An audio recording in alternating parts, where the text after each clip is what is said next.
Hello, everybody. Welcome to Mormonism Live, Radio Free Mormon, myself, Bill Reel. We're glad to have each of you aboard. 2 weeks ago, we discussed 200 men marching across Illinois with Joseph Smith and Zion's camp in 1834. Along the Illinois River, members of the group climb an ancient Native American burial mound, and they start digging. For what reason? Who the hell knows? They uncover a nearly complete human skeleton with a stone projectile point lodged among the ribs. And if you thought that was strange, that's nothing. According to multiple men who were there, Joseph Smith receives a vision, a revelation about the man that they've just uncovered. His name was Zelph. He was a warrior. He had been wounded in an earlier battle and was eventually killed by the projectile that they had found. And Joseph reportedly identified him as a white Lamanite. We'll get to that and more later. Other accounts connect Zelph and his world to Cumorah, to the Rocky Mountains, to the land of desolation, and even the final conflicts between the Lamanites and Nephites. If these accounts accurately preserve what Joseph said, Zelph potentially tells us where Joseph believed the Book of Mormon people lived and gives us something unusual in Mormon history, a claimed revelation tied to actual bones, an actual mound, an actual geographic location. So how much of Joseph's revelation can we still test? Tonight on Mormonism Live, we're digging up bones, specifically the historical documents around Zelph and making connections you won't want to miss. Mr. Radio Free Mormon, how are you this fine evening? Most excellent. Well, thank you for asking, young Mr. Real. Wonderful, wonderful. Let me I got to say something to the audience by way of a warning on this one, okay? So everybody pay attention. This is the story of Zelph that caused a crack in my shelf. Zelph caused a crack in my shelf. Back in 1989, it would have been the latter half of the year. There's a reason for it, and I'll get into that later. But it's like this story was a story too far. I mean, I'd been back from my mission for almost a full decade by that point. I believed all the incredible stories of Mormonism. I believed in the first vision, all the different kinds. I believed in Moroni and the gold angels. I believed in Elijah and Elias, and I believed in all of it. But the story about Zelph was just like a story too far. You know how it is when you've got a goblet in front of you and you want to test to see if it's crystal, and you just give it a little flick and you hear this. Well, I flicked Zelph and it went clunk. It sounded like something somebody made up. I was telling you before the show started that I had a sort of similar experience. I think it's why people gravitate to this story. It's why it doesn't die, and people continually bring it up from time to time as sort of the end punchline on some sort of Mormon joke. I'll just note you put Zelph on a shelf. I thought that was kind of cool, but tonight we're going to talk about it. We're going to find out why this bothered Radio Free Mormon so much. And so here's our thumbnail for tonight's episode. I want to set the stage here. Before we get into the documents, we need to ensure that the entire audience understands the event in question. Again, we went over it 2 weeks ago, folks. So go back to that episode. It's on Zion's camp. It's June 1834, and Joseph Smith is leading Zion's camp through Illinois toward Missouri. Along the Illinois River, members of Zion's camp encounter ancient Native American burial mounds, and they start digging. And again, we don't get I don't think, in any of the accounts, the reason for why that's happening, but they start digging. They dig into one of the mounds, and they uncover a skeleton, again, with a stone projectile among the ribs. Several participants report that Joseph then received a revelation about the man, identifying him as Zelph, a tall white Lamanite. He's not only tall, he's not only white, he's also a Lamanite. The problem is that Joseph left us no contemporary firsthand account of the revelation, Instead, well, I shouldn't say that. We sort of get that in the very first account that we'll read tonight, but we don't get any specifics. But we do have several accounts from men who were there, way more than I thought we had, by the way, RFM. I wasn't aware that there was this many accounts of people who were on Zion's camp, and then a few extra secondhand accounts of people who wrote about it later, but pretty close to being contemporary. And each of these sources contains different details. Those accounts were later combined into Joseph Smith's official history written in his first-person voice.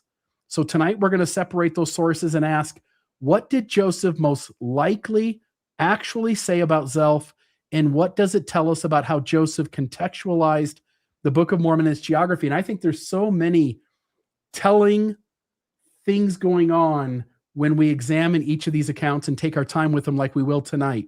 So we'll start with the familiar official version, and then we'll take it apart. Any thoughts from you before we start jumping into sources?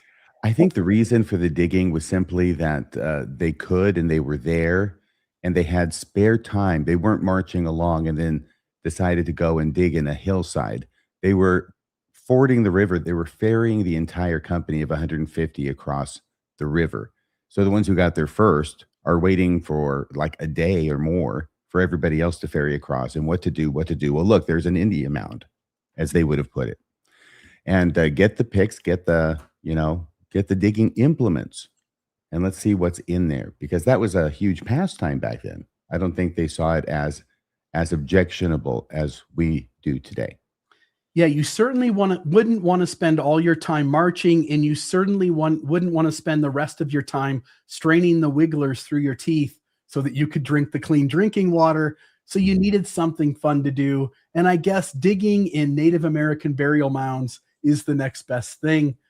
So we'll start off here with Joseph Smith. And by the way, I think you added a bunch of great images along with names leading up to each document. And then I took those and created slides that sort of have that as the background with on the front. This is the mound, by the way. I think this is the one that we're going to talk about tonight. And it is interesting, right? Like here we are in 2026, and just a few years ago, by doing survey work, by consulting the writings of Zion's camp, they were actually able to figure out the exact spot where Zelph was undug and where this all took place. And I think that's also a cool fact that we'll get to later as well. Well, they left most of the skeleton. They just took the leg bones with them. And they did. And they not only took the leg bones with them for just a little while, they took them for a long distance. I think it's Heber C. Kimball or Wilford Woodruff that tell us that. But they took these bones from their burial spot and desecrated the grave. I don't think anybody knows where they are today. I think they kind of got lost. Somebody said that Brigham Young had them, and yeah, I don't know what ended up turning up with those, but yes, we do not know where they are. Would you mind taking the official account from the history of the church? It's put into the mouth of Joseph Smith, but we'll talk about that as we go through it. Right. This is, I think, Willard Richards, as the scribe or secretary who's been assigned to put this together, putting it together as best he can from the assorted documents that were available to him, and perhaps talking to eyewitnesses who were also there. Our enemies had threatened that we should not cross the Illinois River, but on Monday, the 2nd, we were ferried over without any difficulty. It makes it sound like God was really on their side. Too bad he couldn't fight their battles for them like he promised and give them back Missouri, but I guess crossing the Illinois River will have to do. The ferryman counted and declared there were 500 of us, even though there's only 150. Man, that ferryman is really bad at counting. I think he needs a new pair of glasses. Our company had been increased since our departure from Kirtland by volunteers from different branches of the church through which we had passed. We encamped on the bank of the river until Tuesday the 3rd. Is this a place where there's an account being made of 2 weeks ago? You talked about how there were reports that the 150, the actual number of the camp, was as high as 500. And here we have a 500 mention, and I'm wondering if that relates to that at all. This misreporting of the size of the Zion's camp. Yeah, all I know is that wasn't it one of the again, there's Joseph Smith and there's Hiram Smith starting from 2 different locations, and if I remember right, one group was about 150 and the other group was about 50, and so I think it ended up being 200 people Mhm. total, and so one has to wonder then if this is some sort of embellishment. It's almost like it's put as sort of it's a miracle that the ferryman counted 500 when there were only 150, max 200, and that got reported and like it was a good thing. Maybe that's what it is. I think that's probably the best interpretation. If you have a different interpretation in the live chat, please let us know. From this mound, excuse me, during our travels, man, I've got to keep going back. Our company had been increased. I read that. During our travels, we visited several of the mounds which had been thrown up by the ancient inhabitants of this country, Nephites, Lamanites, etc. And this morning, I went up on a high mound near the river, accompanied by the brethren. From this mound, we could overlook the tops of the trees and view the prairie on each side of the river as far as our vision could extend. And the scenery was truly delightful. On the top of the mound were stones, which presented the appearance of 3 altars, having been erected one above the other according to the ancient order. That's kind of like what we see in the Kirtland Temple, isn't it? Oh, he likes that. I wish I knew exactly what that was. Thank you, Dan. I'll have the chance to figure out what you're talking about later when I review this. The tops of the trees and far as vision could extend, scenery was truly delightful. On the top of the mound were stones which presented the appearance of 3 altars having been erected one above the other, accounting to the ancient order. And the remains of bones were strewn over the surface of the ground. Maybe because of animals, I don't know. The brethren procured a shovel and a hoe, and the remains of bones were strewn over the surface, and removed the earth to the depth of about 1 foot. Could you put us down below, Bill? I'm sorry, I could do that. Let me try that. Thank you. I think that might make all the difference. So they dug down about 1 foot, discovered the skeleton of a man almost entire, and between his ribs, the stone point of a Lamanitish arrow. You can tell those Lamanitish arrows because they're pointy on one end, which evidently produced his death. Elder Burr Riggs retained the arrow. So he keeps the arrow according to this. The contemplation of the scenery around us produced peculiar sensations in our bosoms, and subsequently the visions of the past being opened to my understanding by the Spirit of the Almighty, I discovered that the person whose skeleton was before us was a white Lamanite. By the way, when it says white here, it has nothing to do with the color of his skin. That's what the apologist would tell us, isn't it, Bill? They would have to, wouldn't they? Yeah, it has nothing to do with his color. It has to mean something else. I'll let you figure out what else it means. But the skeleton was before us was a white Lamanite, a large, thick-set man, and a man of God. His name was Zelph, Zelph. He was a warrior and chieftain under the great prophet Onandagus, who was known from the hill Cumorah or Eastern Sea to the Rocky Mountains. Was he not known in Mesoamerica? Apparently not. Huh. He was well known, but he wasn't, a superstar. No, he wasn't known down there. Apparently, all he's known is from the hill Cumorah, which is designated as being the Eastern Sea. That's problematic as well, especially since they're speaking from the point of view of Illinois. So all the way from Cumorah, all the way out to the Rockies. I suppose the Mesoamericans would say, yeah, he's talking about the hill Cumorah down in southern Mexico to the Rockies. That's where he was known. You can't prove it's not true, Bill. You can't prove where it was that he was known and where he wasn't. Yeah. That's like when Whitmer, Cowdery, and Smith saw Moroni in Palmyra on his way to Cumorah. He says, I'm on my way to Cumorah. And the apologists go, that doesn't mean he's not walking to Mesoamerica. Right. Yeah. And that's why he also added Vamonos Muchachos. He was a warrior and chieftain under the great prophet Onandagus. I said that twice. That time I wanted to, because that's an interesting name. who was known from the hill Cumorah or eastern sea to the Rocky Mountains. The curse was taken from Zelph, or at least in part, and that curse had nothing to do with skin color. One of his thigh bones was broken by a stone flung from a sling while in battle years before his death, which you couldn't tell from a broken bone that had healed. He was killed in battle by the arrow found among his ribs. Another brilliant deduction, Sherlock. During the last great struggle of the Lamanites and Nephites, period, end of quote, that being attributed to Joseph Smith in the history of the church. Yeah. And we have to start off here and just go, Joseph Smith never wrote this. He never said this out loud. Whatever is happening here, it's not the words of Joseph Smith. So I've got a note down below. The passage here is quoted from the history of the church. It should not be presented as something Joseph Smith personally wrote. It is a later historical reconstruction written in Joseph's first-person voice from accounts produced by other members of Zion's camp.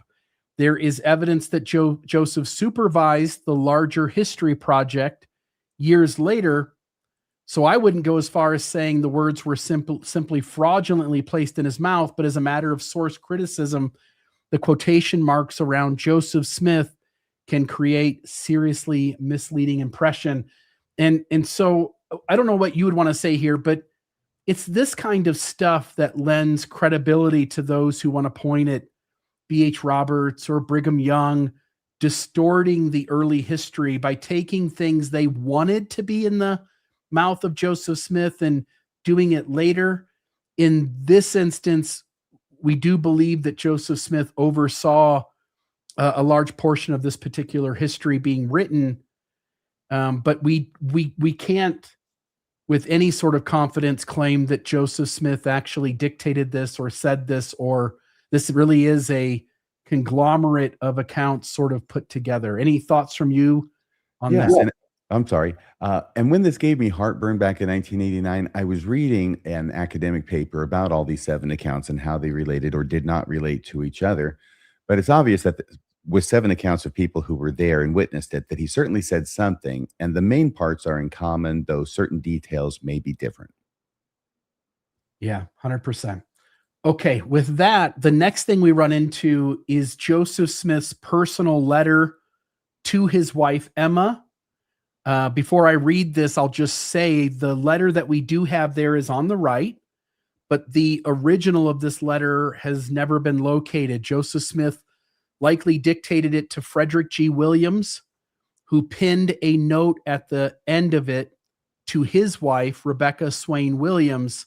The letter was probably mailed to Emma on the 5th of June after the group had crossed the Mississippi River and camped near the town Louisiana, Missouri, where a post office was located.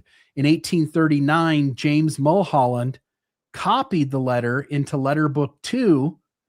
By the way, that should sound familiar to people too, by the way. I think that's the first Vision letter book, if I'm not mistaken. That one's 1. Okay, Letter Book 1, and this is Letter Book 2, including the note from Williams to his wife. So Mulholland, this is what we have, is we have the secondary copy of it. We don't have the original. It has never been located. But Joseph Smith writing to his wife, Emma, we have no reason to distrust this letter. I guess the polygamy deniers maybe would have something different to say, but this document has nothing to do with that. So maybe they would just leave it alone. Smith's letter to his wife, Emma, he says, "My dear companion, I now embrace a few moments to dictate a few words that you may know how it is with us up to this date. We arrived this morning on the banks of the Mississippi and were detained from crossing the river as there was no boat that we could cross in, but expect a new one to be put into the river this evening, so that we are in hopes to be able to cross tomorrow and proceed on our journey." Oh, go ahead. What were you going to say? This is a real boring letter so far. It is. Like he's saying the same thing over and over. He says, this is what we're going to do. This is what we did. And this is what this is what. Okay, so they're going to get a boat. I hope something more interesting happens shortly. Not much. A tolerable degree of union has prevailed among the brethren or camp up into the present moment. The whole of our journey in the midst of so large a company of social, honest, and sincere men. Yeah, wait till that plague hits later on. wandering over the quote. I'm going to say quote. There's no quotes in the original letter. There's no underline either, but I underline it because it's the part we're talking about.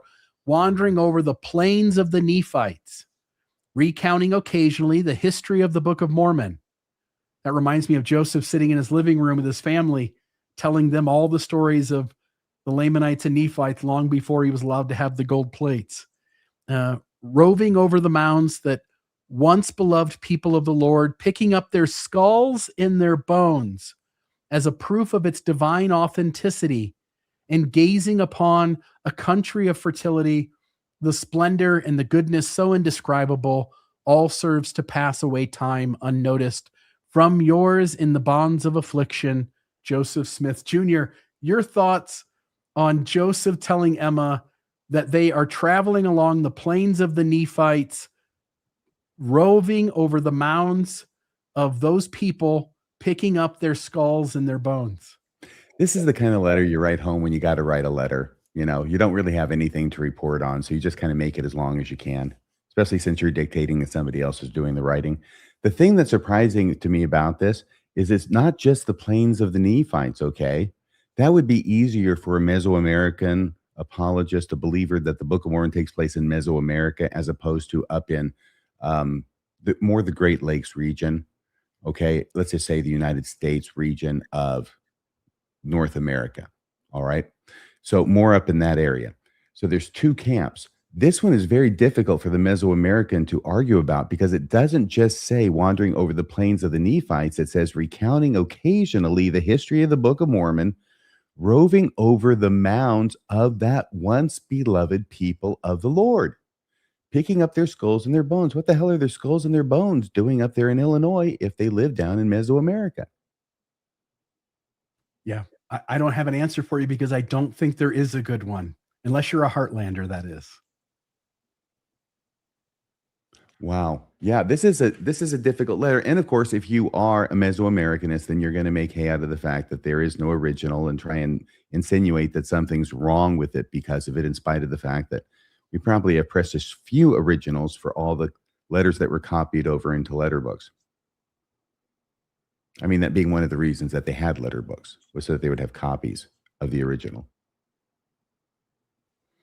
All right, so there's that. Any other thoughts here? No, but I think that's a real interesting letter. Yeah, by the way, you can start, if you're the audience out there, you're watching, you're listening, you can start to make some little marks on a piece of paper of things that are said in these that indicate a specific geography.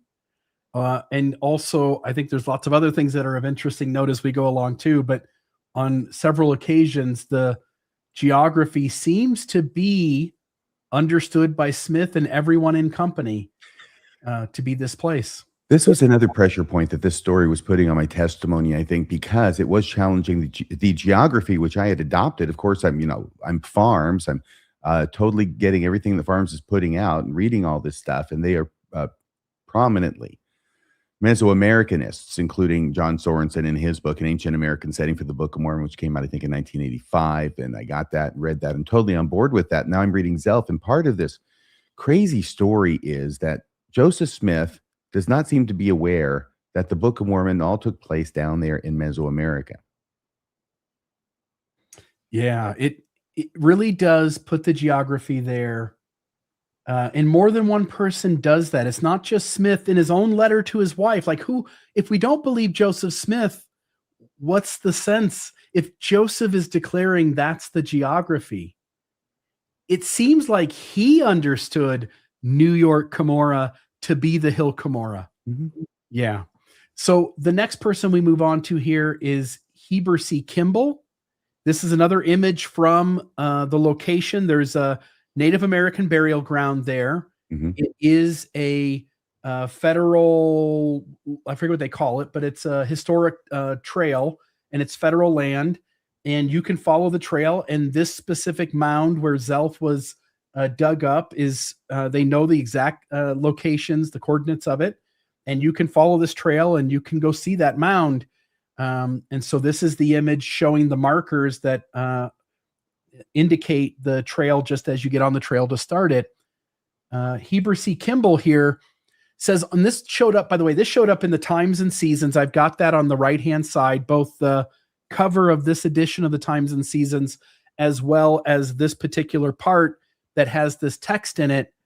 I should say that Heber C. Kimball, whose recollection says Zelph, quote, fell in battle in the last destruction among the Lamanites, but Kimball does not say Nephites, and his account was dictated from memory in 1840.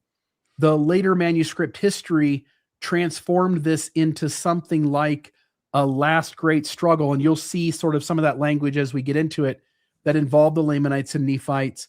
But critically, the word last and the reference to Nephites were crossed out in the pre-publication manuscript. And so I think that's an important note. So here's what it said. On Tuesday the 3rd, we went up, several of us. Oh, this actually should have been yours. I'll let you take the next one. Sorry about that, RFM. It's okay. Tuesday the 3rd, we went up, several of us with Joseph Smith Jr., to the top of a mound on the bank of the Illinois River, which was several hundred feet above the river, and from the summit of which we had a pleasant view of the surrounding country, we could overlook the tops of the trees onto the meadow, a prairie on each side of the river as far as our eyes could extend, which was one of the most pleasant scenes I ever beheld. On the top of this mound, there was the appearance of 3 altars, which had been built of stone, one above another, according to the ancient order, and the ground was strewn over with human bones. So it seems to be some sort of placement of stones intentionally to indicate that there were indigenous people buried there, that this is a Native American burial place that had some sort of marker. I guess there's also the possibility that there was just some rocks laying around, and Mormons do what Mormons do, Adam Ande Amen, for instance. Well, and he's trying to find in the structure some, I believe that there were 3 levels of priesthood in the Kirtland Temple at both ends of the room. Okay, the Melchizedek on one end and Aaronic on the other. And that is what they're seeing as being symbolized here by this placement of stones, because, of course, they had the gospel and the priesthood back then. Yeah, definitely Mormons are going to see meaning in things where none is intended, or they're going to reinterpret it as evidence that the church is true when it means something entirely different. That's for sure. So these altars, which have been built of stone, one above another, according to the ancient order, and the ground was strewn over with human bones. This caused in us very peculiar feelings. To see the bones of our fellow creatures scattered in this manner, who had been slain in ages past. This paragraph was taken almost verbatim for the history of the church, wasn't it? Correct. It's not until we get to the 3rd paragraph that we end up with things being adapted from the preliminary manuscript to the one that actually gets published.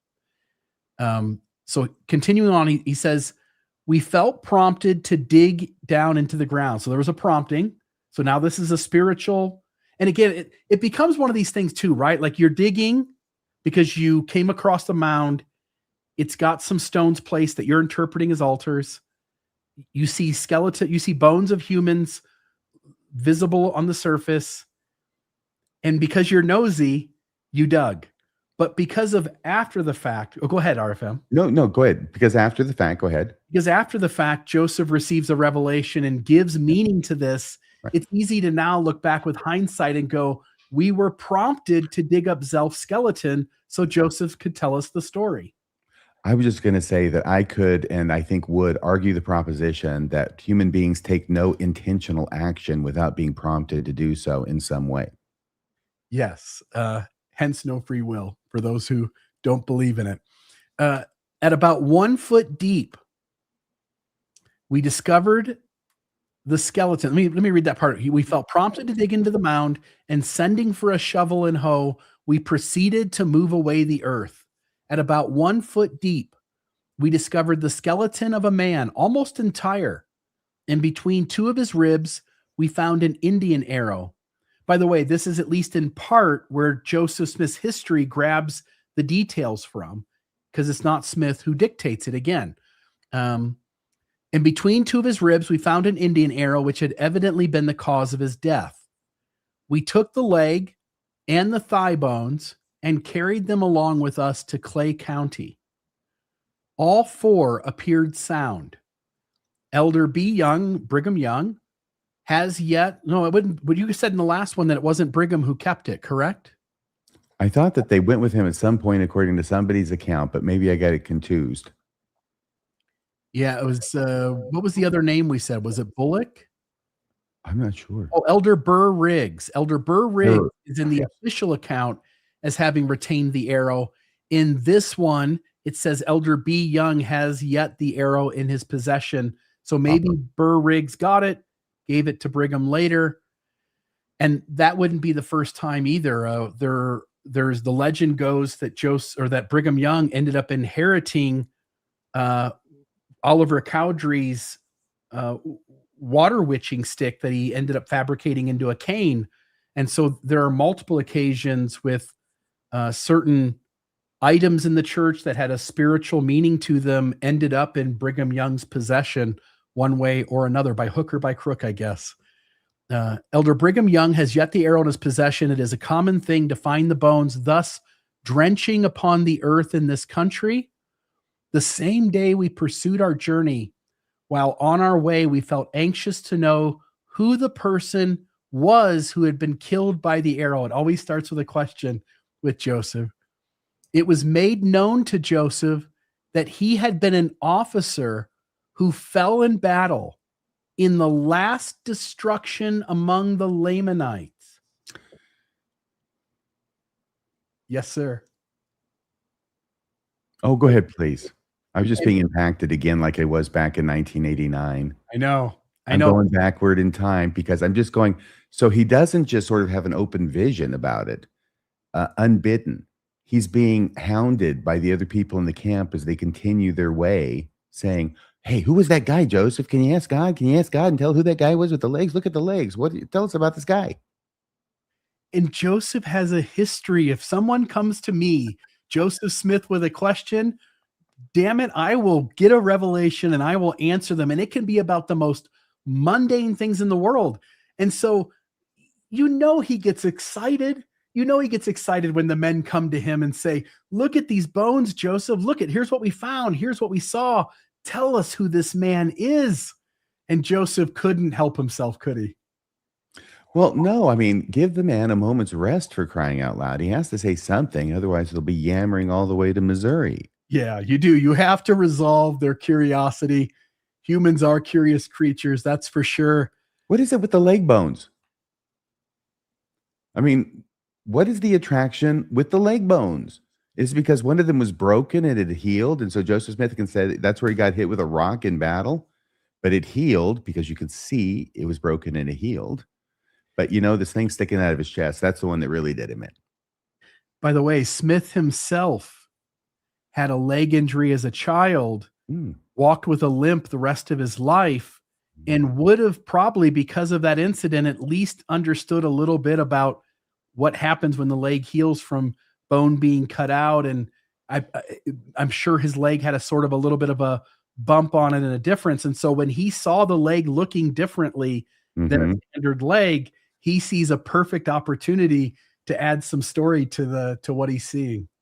Yes, I want to draw this if I can, because I think you've solved the mystery of the name. The name of the white Lamanite of Zelph stands for Joseph Smith seeing that similarity between him and the white Lamanite. And he saw the white Lamanite was actually my Zelph. It was my Zelph. It was my Zelph. It was. I think you've got it. I think you've got your Sunstone Symposium presentation for next year.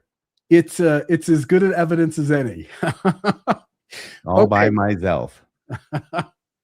So we get, it was made known to Joseph that he had been an officer who fell in battle in the last destruction among the Lamanites, and his name was Zelph.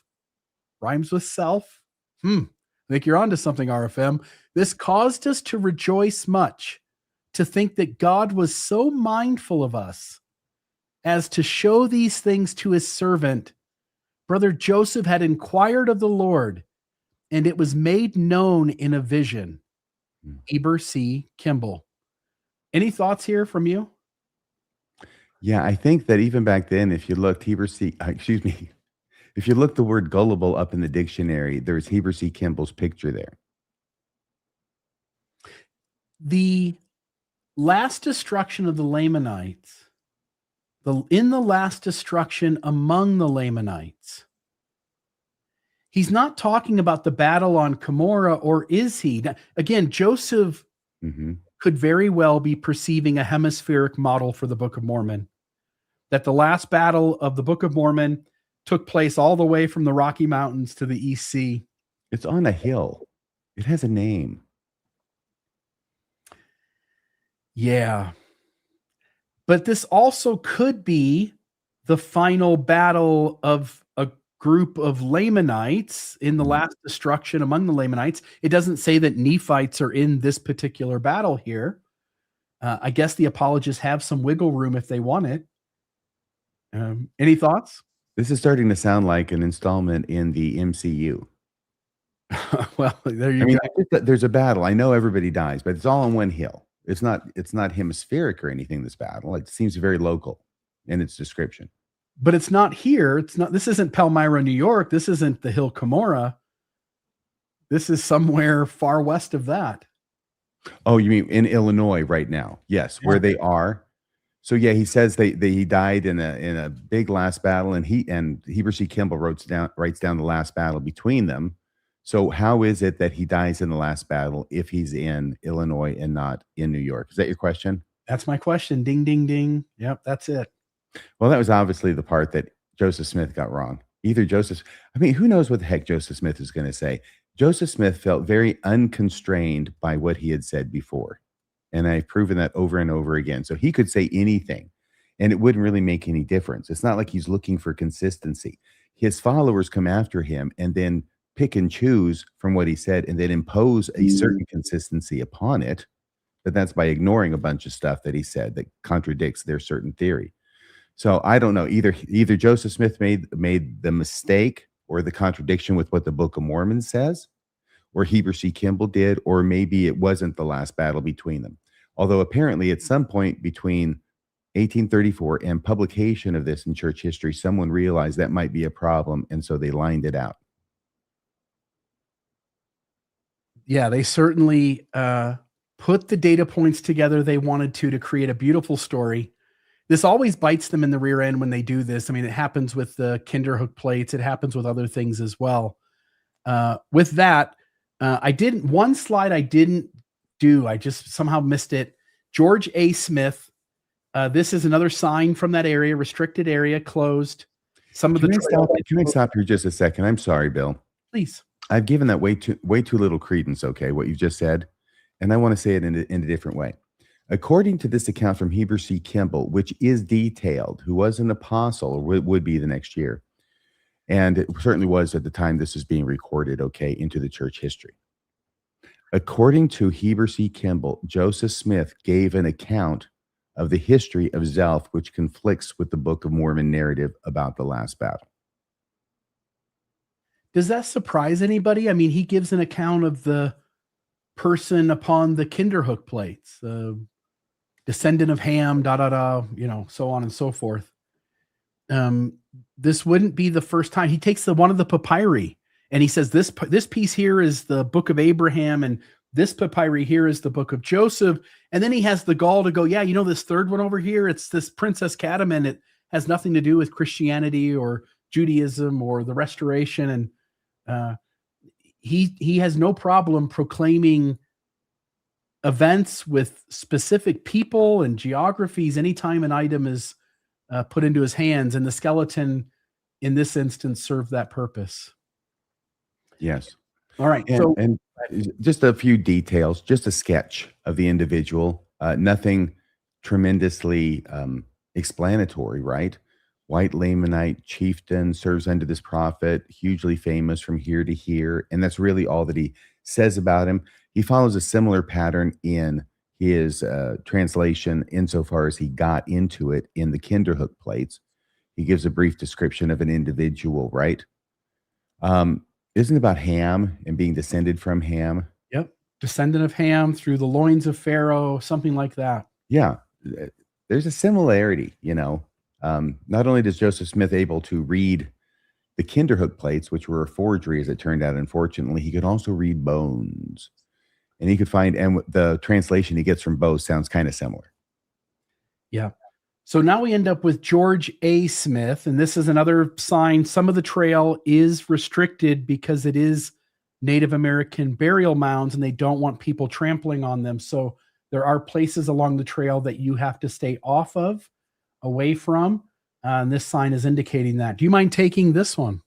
Certainly. So here's George A. Smith. Let's see here. I'm pulling up on my screen here. And it so should Monday, June. Yeah, it should just Monday. be that part. Sorry. It's okay.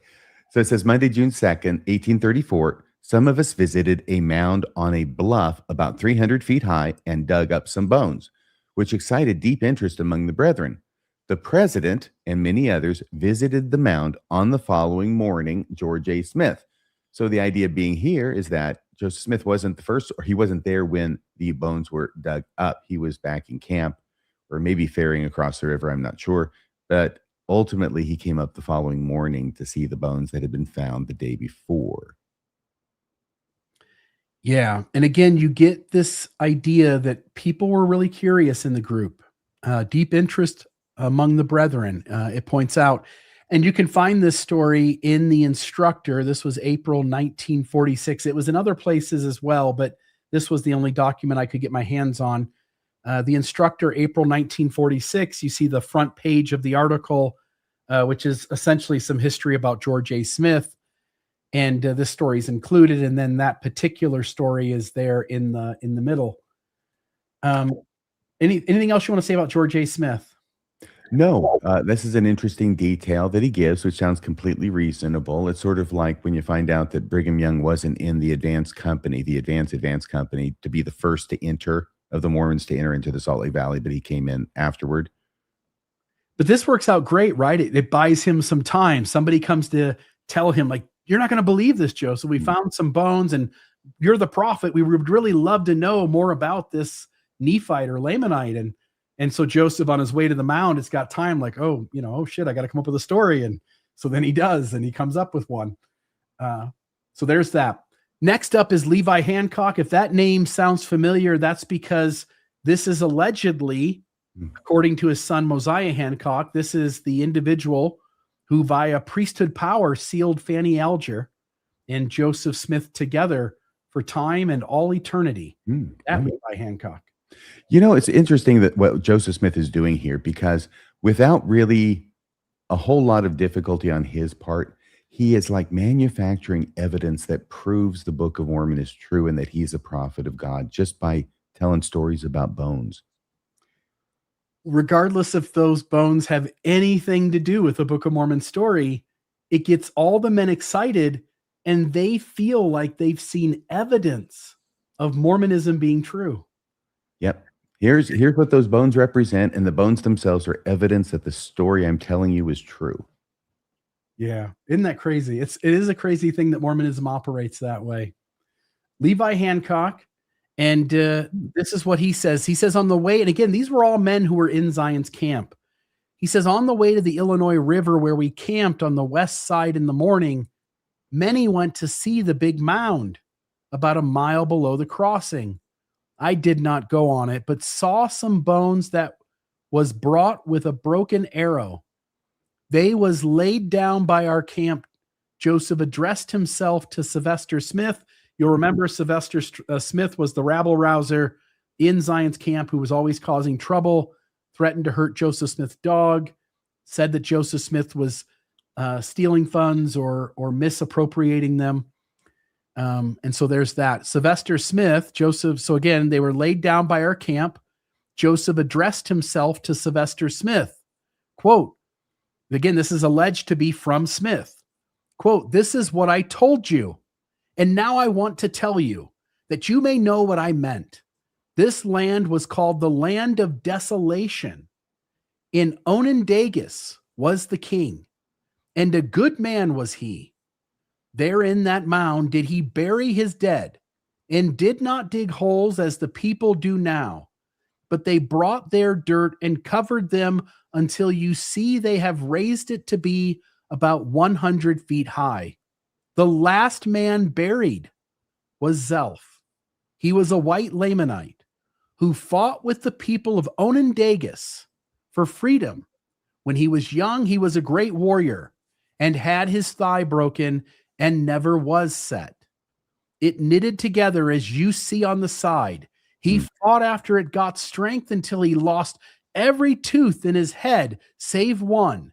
When the Lord said he had done enough and suffered him to be killed by that arrow you took from his breast. What a great story for Smith to tell. I'll finish it here. These words he said as the camp was moving off the ground. As near as I could learn, he had told them something about the mound and got them to go and see for themselves. I then remembered what he had said a few days before while passing many mounds on our way that was left of us. Said he, there are the bodies of wicked men who have died and are angry at us. If they, please. I was just giving a little color there. If they can take advantage of us, they will. For if we live, they will have no hope. I could not comprehend it, but supposed it was all right. The better whites. Your thoughts. Again, if you believe Levi Hancock or his son, yes, he sealed Fanny Alger to Joseph Smith. Yes. Why wouldn't you believe this story? And if you believe this, then that raises tons of questions. Any thoughts you have? Well, first off, this last part, I did a double take. Actually, when I was reading this again, I had to read it again, that last part. Okay. And I want to read it again now because it actually did sound exactly like what it sounded like. I then remembered what Joseph Smith, had said a few days before while passing many mounds on our way that was left of us. Said he, quoting Joseph Smith, there are the bodies of wicked men who have died and are angry at us. If they can take the advantage of us, they will. For if we live, they will have no hope. Period. End of quote from Joseph Smith. Sounds like a treasure guardian story, doesn't it? You can take the boy out of the treasure seeking. But you can't take the treasure seeking out of the boy. Come on. That's way too much fun. Yeah, that's what it sounds like. So that's one thing. The second thing is I note that this looks like, this is Levi Hancock. It looks like an early picture of Stephen King. And other than that, my last question for you is, if, as he says, Zelph was the last person buried in the mound, then who buried him? Onandagus, I guess, the Onandagus, yes, leader. I don't even know what to say here. I thought I had a Book of Mormon map here, but I will say, when Joseph says that this land was called the land of desolation, the Book of Mormon indicates that a land in the Book of Mormon is also called the land of desolation. Yes.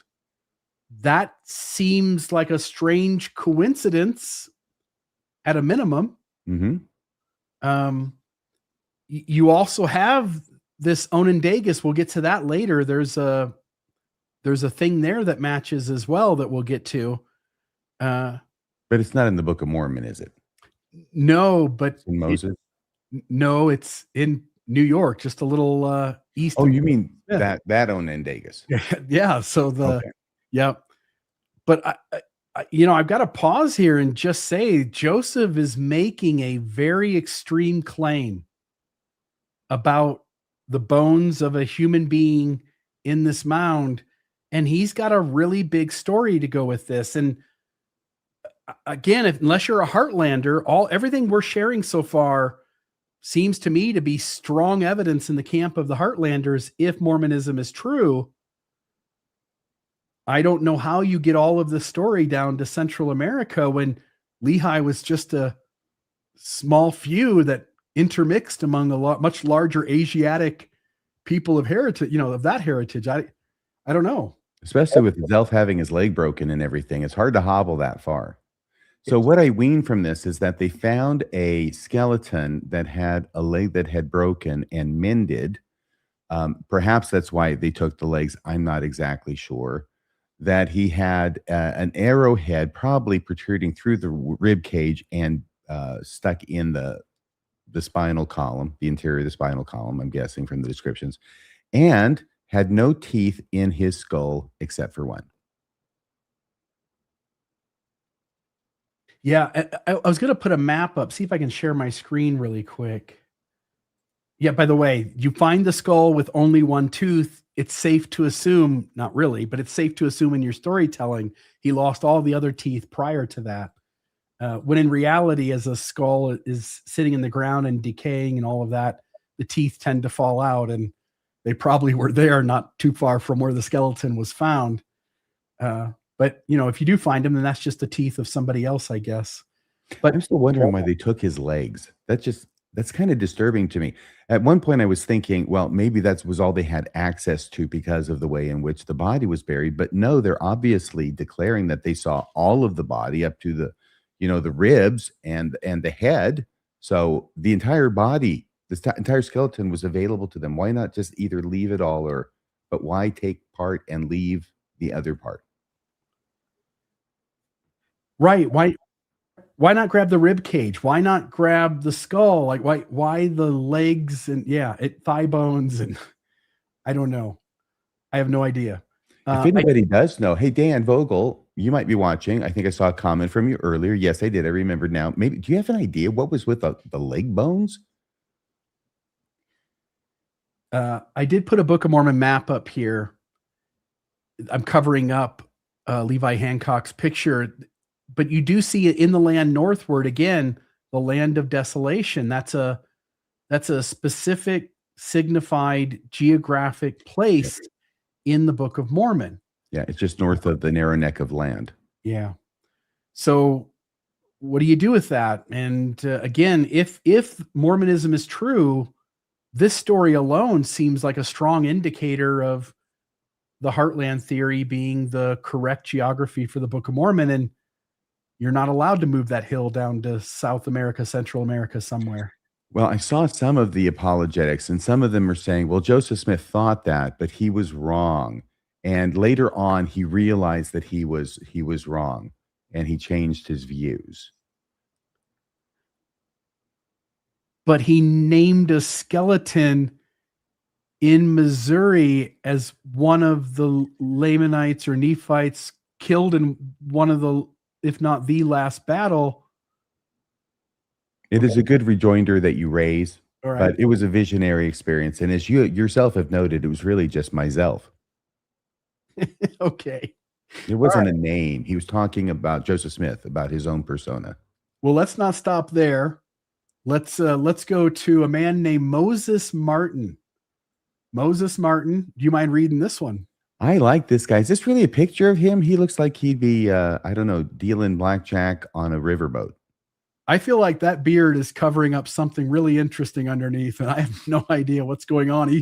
He seems like he could talk out both sides of his mouth if he wanted to. Well, let's see what he has to say. Moses Martin doesn't show up a lot in church history, does he? No, not very much at all.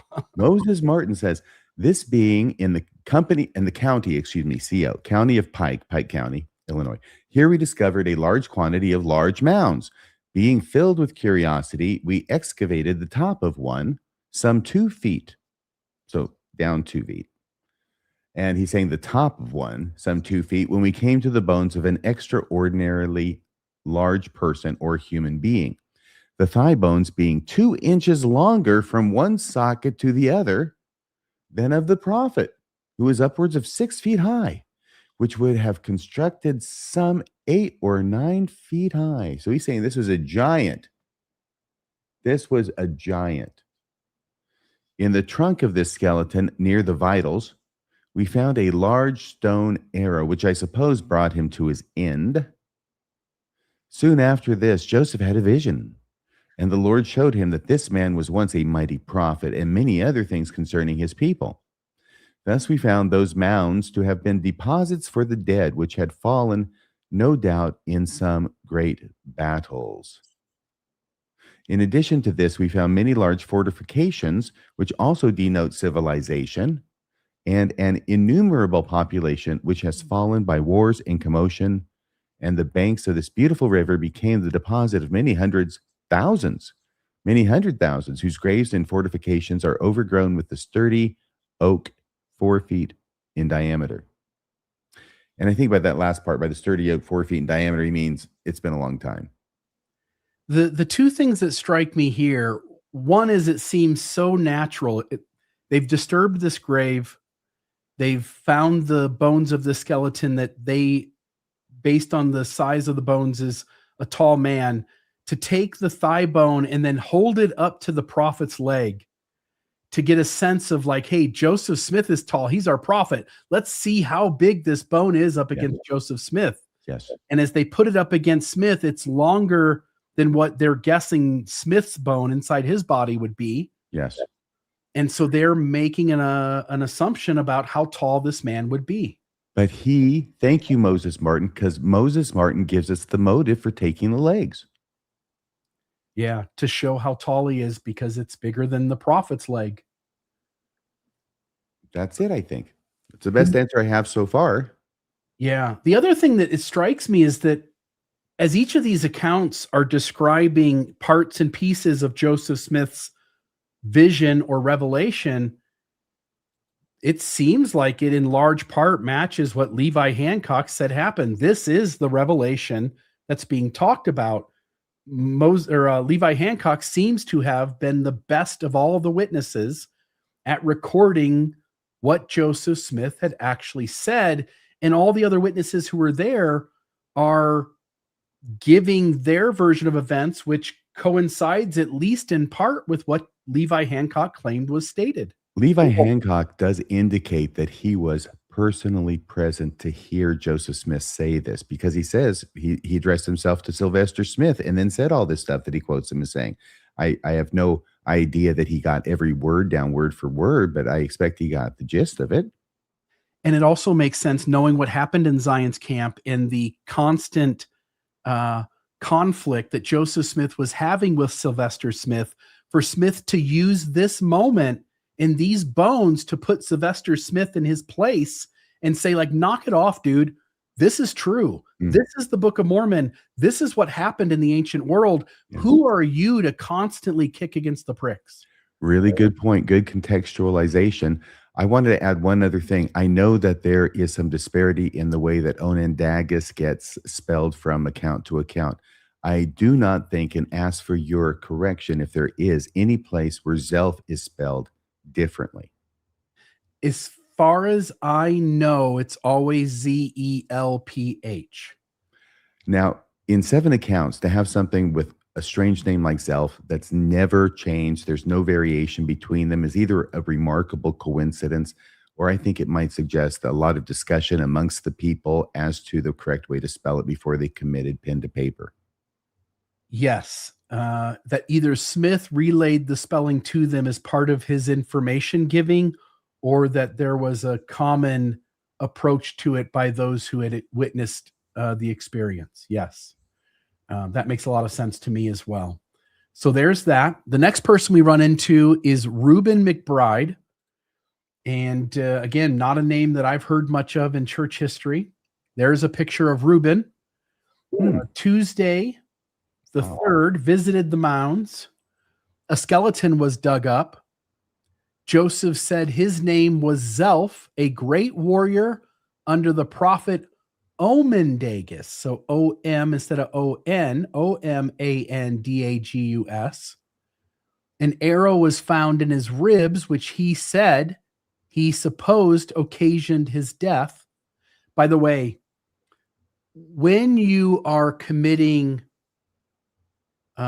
but when you are inventing a fraudulent story, it's very helpful to not only declare what you know to be true, but to leave some ambiguity in some parts of the story so that it sort of looks like there's only some parts of the story that you know and other things you don't. And in my mind, when that's done on a psychological level, people will tend to believe with even more strength than if you claim to know everything. So the fact that he's saying that he, meaning Joseph Smith, supposed occasioned his death, said he was killed in battle. So again, it seems like there's sort of knowing and not knowing.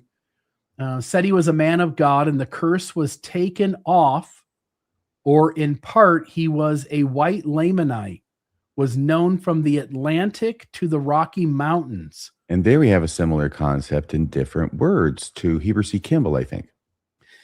Yes. And here, rather than saying white Lamanite, there's a mention that the curse was taken off.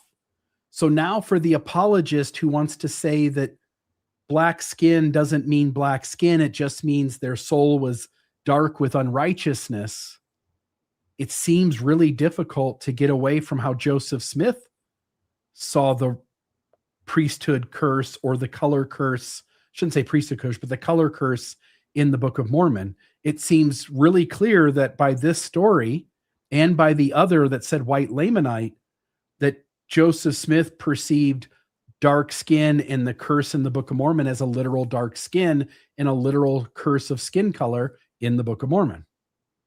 Yes, absolutely. Under the heading of proving the obvious, once again, to the apologists who are determined to believe the opposite. And we get again this idea of from the Atlantic to the Rocky Mountains. So someone else said from the East Sea to the Rocky Mountains. Here, the Atlantic to the Rocky Mountains. When you understand where this happened, where the East Sea or Atlantic is, where the Rocky Mountains are, this also seems to deeply declare that Cumorah is Palmyra, New York. Also note in that prior account, do you remember who it was? Is it Heber C. Kimball who talks about the East Sea? Because here, Reuben McBride is equating the East Sea with the Atlantic, which we had already figured out in our heads, right? That it's the Atlantic. In other words, it's not Mesoamerica, between Mesoamerica and the Rockies, like I had talked about before. It's between the East Coast, the Atlantic Ocean over there on the East Coast of North America, and the Rockies, that entire area. But let me see here if I can find this, okay? Because I think that what was being used there wasn't just saying East Sea. I think it was being used as a Book of Mormon designation. Because in the Book of Mormon, there's a Sea East or an East Sea. So why call it the East Sea here? Is it being used? And I'm in Heber C. Kimball's description. Do you see where it is in here, Bill? I don't in the right place. I don't see it in here. I see it in the original History of the Church account that's attributed to Joseph Smith, though it isn't. Well, we'll find it someplace. Yeah, it does. Let's go ahead and go to that, okay? Yeah, it does show up some other places. Where is it in here? Eastern Sea to the Rocky Mountains, fourth line from the bottom in the highlighted portion. Oh, is it Eastern Sea? Eastern Sea. Okay. Sea East or EC would be a better fit with the Book of Mormon than Eastern Sea, okay? But there may be a flourish and a nod to the Book of Mormon. In other words, not just saying Cumorah in the Book of Mormon, but also the Sea East. In other words, hinting that the Book of Mormon, or at least their understanding of the Book of Mormon, was that when it says Sea East, it's talking about the Atlantic Ocean. That's all I was trying to get at. Yeah. In fact, if we go back to slide 12, it won't be that one, but it will be this one where I overlaid it. Let me view this. What you're pointing to is the Book of Mormon geography, and this idea that you have the Sea East, the Eastern Sea. Again, Atlantic is our name. It's what the modern people have named the ocean, but what the Lamanites and Nephites called it was the East Sea. And so for him to call it Eastern Sea, as you point out, would have been perhaps his way of sort of tipping his cap, not making a nod towards the Book of Mormon geography. Right. And it being phrased as by Reuben, what's his name? It's not Reuben Kincaid. It's Reuben who says the Atlantic instead of the Eastern Sea. It is Reuben McBride. Reuben McBride, not Reuben Kincaid, excuse me. But he says the Atlantic to the Rocky Mountains. So possibly we've got an indication here that the earliest understanding of the Book of Mormon was that the Eastern Sea or the Sea East was the Atlantic Ocean, which would make sense for all the Heartlanders and the fact that Joseph Smith and everybody else understood the Book of Mormon geography as probably being hemispheric in nature. because the narrow neck of land is obviously the Isthmus of Panama. It makes so much sense to call it Atlantic Ocean. It almost seems most reasonable that Joseph Smith said Eastern Sea, and only a few of the later tellers of the story are trying to say it in such a way that the reader will know what's being talked about. Next up, so those were all of our firsthand witnesses, or at the very minimum, people who were on Zion's camp. Some of them could be secondhand witnesses. We don't know who exactly was standing in the presence when it happened and who told the story later and maybe wasn't there. But those, I'll call those firsthand accounts. Then we get to secondhand accounts. We get to Heber D. Howe, and this would have been in the book Mormonism Unveiled. Do you want to take this one? Sure thing. Okay, so he's just writing a narrative, and this gets published pretty early on. 1834, right? So in the latter part of the year, because it's talking about this happened in June of 1834 with Zelph. How big of a deal is it that the very first famous anti-Mormon is writing down the story in the very year in which it was told? Yeah. And notice it doesn't seem to take a lot of liberties with the story. It doesn't try to make it more ridiculous than it sounds. Quote, a large mound was one day discovered, upon which General Smith ordered an excavation to be made into it. Maybe he didn't order it. And about 1 foot from the top of the ground, the bones of a human skeleton were found, which were carefully laid out upon a board. When Smith made a speech prophesying or declaring that they were the remains of a celebrated general among the Nephites, a chieftain, a general, mentioning his name and the battle in which he was slain some 1,500 years ago. Now, it's interesting to me that that's put in there to show what a nut job Joseph Smith is to be declaring these kinds of crazy things, and what gullible dolts the Mormons must be to believe them. And yet, he didn't tell the half of the story. No, he's conservative. He gives us essentially everything that can be agreed to by the preponderance of where witnesses overlay each other. And on top of that, he does add one interesting thing. He says 1,500 years ago, and that would seem to indicate in the year 1834 that we're essentially talking about the 400s AD, which would be the last sort of section of the Book of Mormon. Yes. So there's that one. Then we get to John Taylor. John Taylor, of course, a faithful member of the church, future prophet of the church, claimed to have seen Jesus in 1886, that John Taylor. He writes in the Times and Seasons, this was in 1846. Hey, Bill, was John Taylor in Zion's camp? Was he even a member of the church yet? No. So that's what I mean. These are now the secondhand witnesses. Oh, okay. Yep. So Heber D. Howe is writing based on what others have said, and John Taylor is writing based on what others have said. And this is where you get also that eastern sea to the Rocky Mountains. So John Taylor in 1846 is writing in the Times and Seasons. It is volume 6, number 20, January 1st, 1846. I've got the front part of the very beginning of the Times and Seasons there at the top. The section this comes out of is put there on the very far right. And he says, let me get to it. On the top of the mound were stones, which presented the appearance of 3 altars, having been erected one above the other, according to ancient order. And human bones were strewn over the surface of the ground. The brethren procured a shovel and a hoe. And again, this sounds so much like the History of the Church version, because it is. Again, Smith is not the original author. They're just taking other tellings of the story, and in large part this one.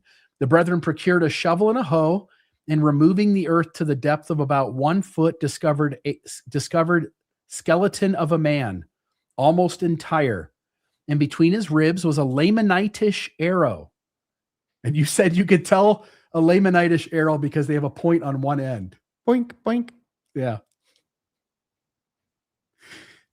it strikes me that Lamanitish is being used interchangeably with Native American. I don't think early Mormons believed in genetic drift. A Lamanitish arrow, which evidently produced his death. Elder Brigham Young retained the arrow, and the brethren carried some pieces of the skeleton to Clay County. And I keep wondering why. I know they're going to Missouri, and there's Mormons in Clay County. They want to get Jackson County back, and it doesn't happen. But why are they taking the leg bones to Clay County? Yeah, I think the height of the if you notice in our world culture today, there's so much interest by I don't want to call it conspiracy theorists, but people who believe in sort of the extreme tangent narratives around the Bible, the giants, for instance, the Nephilim, and to have a bone that would have indicated a really tall Lamanite seems to be something that would have been as interesting as the mummies and papyri. Oh, yes. There was a widespread belief that the ancient inhabitants of the Americas were giants. Yeah. And you get some of that. In fact, I think the Book of Mormon makes mention, not just the Zelph story, but isn't there somewhere else that the Book of Mormon makes mention of such, I thought? There are hints. I think there are hints that can reasonably be taken that way about the Jaredites, and also into church history about the size of, the huge, what was it? The breastplate to which the spectacles were attached by some kind of, I don't know, pulley system. However it worked, it seems strangely advanced for these ancient Nephites and Jaredites, but it was so huge because, and of course, the spectacles themselves were too big for Joseph Smith to look through both of them at the same time. You remember that story?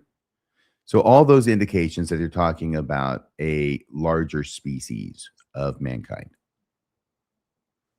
Yeah, so there's that. Okay, so returning to this, the contemplation of the scenery before us produced peculiar sensations in our bosoms, and the visions of the past being opened to my understandings by the Spirit of the Almighty.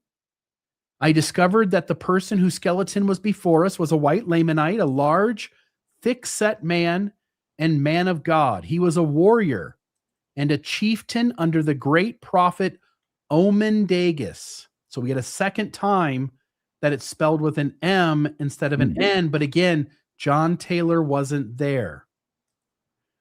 Who was known from the hill Cumorah or Eastern Sea to the Rocky Mountains. His name was Zelph. The curse was taken from him, or at least in part. One of his thigh bones was broken by a stone flung from a sling while in battle years before his death. He was killed in battle by the arrow found among his ribs during the last great struggle of the Lamanites and Nephites. So now we are specifically mentioning a battle that included the Nephites, not just the last battle of destruction with the Lamanites, but now the last great struggle of the Lamanites and Nephites. This again plays into a hemispheric model of the Book of Mormon, where all of North America is the land northward, all of South America is the land southward, and the final battles of the Lamanites and Nephites took place across the entire span of North America. I've been saying that this contradicts the Book of Mormon, but I'm not so sure it does, because there was a series, of course, there were a series of battles that culminated in the final battle. I mean, you don't just have a final battle, although you kind of do in the Book of Mormon, where they spend all this time and days and months, marching up to the place which has been designated for the place of battle. So there's all these people together. But prior to that, Mormon had been involved in all these battles for years and years that were going on with his people. And all that could be considered to be part of these last death throes of the Nephites. Yeah. So again, this is to the Mormons. This story is strong evidence that Mormonism is true. And I can only imagine how excited early Mormons were to pick up their times and seasons and read this story and go like, look at what our prophet is capable of. He's amazing. We got proof. Yeah. And here, Dan Vogel's noting that Taylor seems to be quoting Woodruff's account.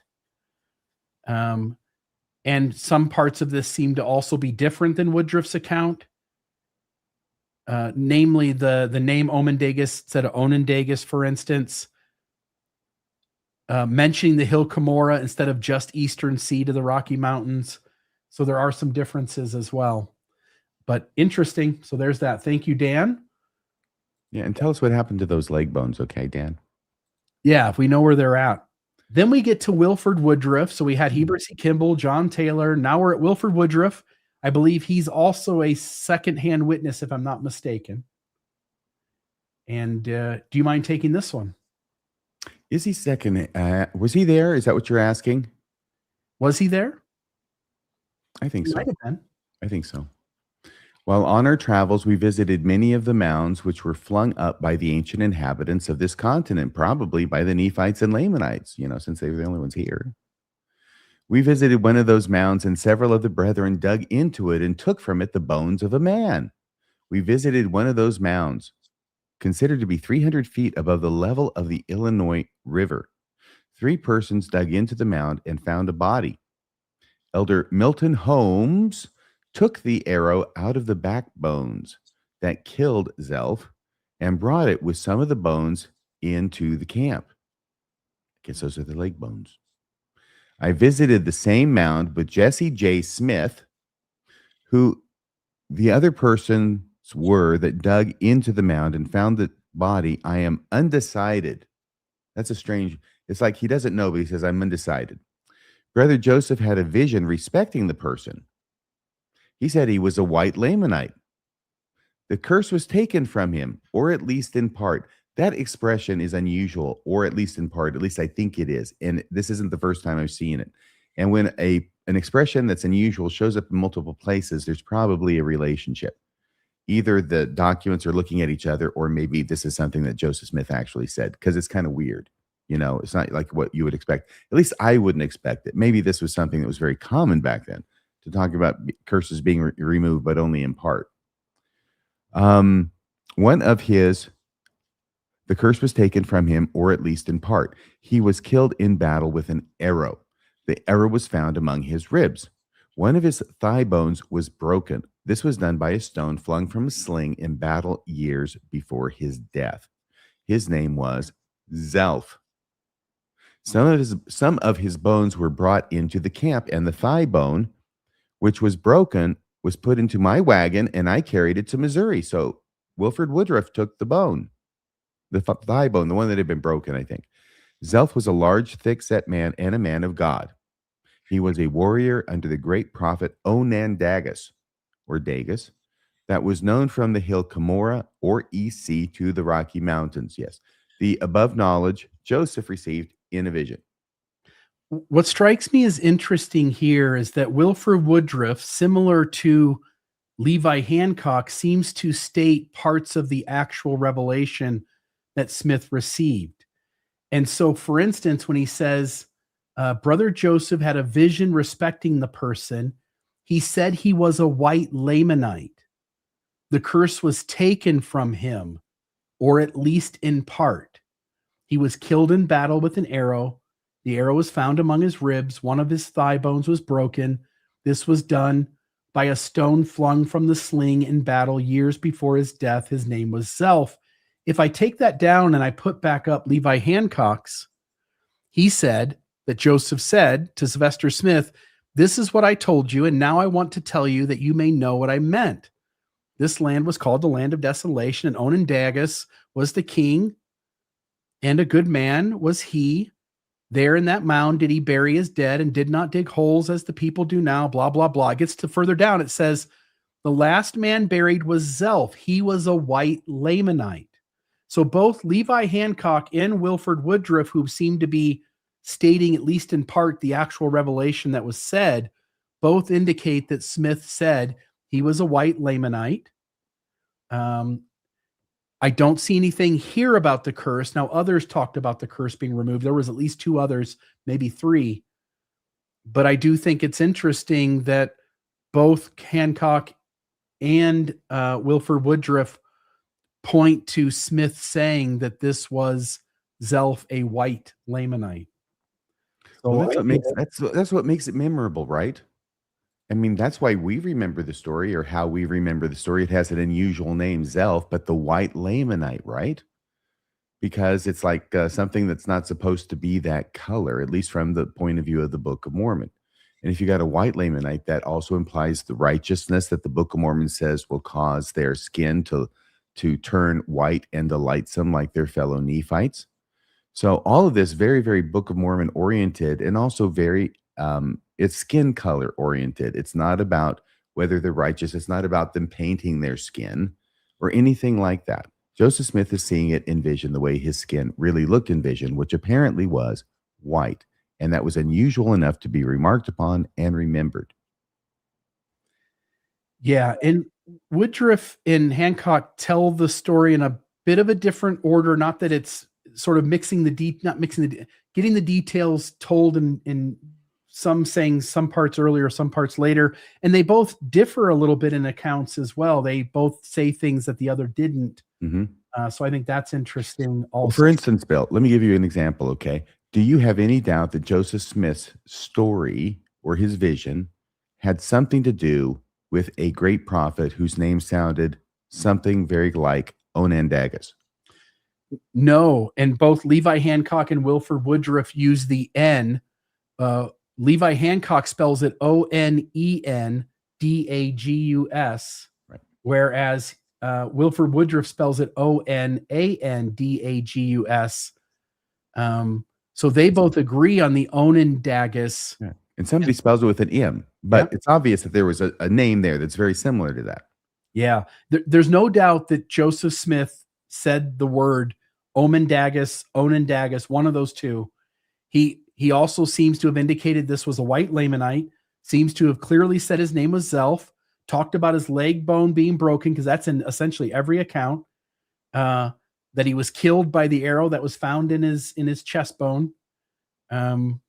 These all seem to be essentially agreed upon points of what Joseph Smith said in his revelation. Yeah. So there's that. Okay. Now we can see the hill in this picture. I appreciate that, the mound. Yeah, and I'll have to get to this slide of my own stuff here because I was going back to get Levi Hancock's thing. It practically has to be winter there with all the leaves gone and the trees bare to be able to see the contours of the mound. Yep. Now, this is Wilford Woodruff's journal. This is his journal entry associated with June 3rd, 1834. Journal 1, page 20. This has nothing to do with the image, by the way. The image was taken from the archaeological and survey work done on the site. So that pertains to that, but I thought it would fit here and it was interesting. Again, there might be overlap here in what is said, but Woodruff in his journal says, while on our travels, we visited many of the mounds which were flung up by the ancient inhabitants of this continent, probably by Nephites and Lamanites. We visited one of those mounds considered to be, by the way, I think it's interesting that he's wanting to be ambiguous in spite of what Joseph Smith claims through Revelation that Woodruff had just said in the previous slide. Isn't this the same thing I just read? Let me go back one and just double check here. While on our travels, let me see here. Including putting the bone in his wagon? Probably by the Nephites and Lamanites. Let me just see. Yeah, this should be the exact same one.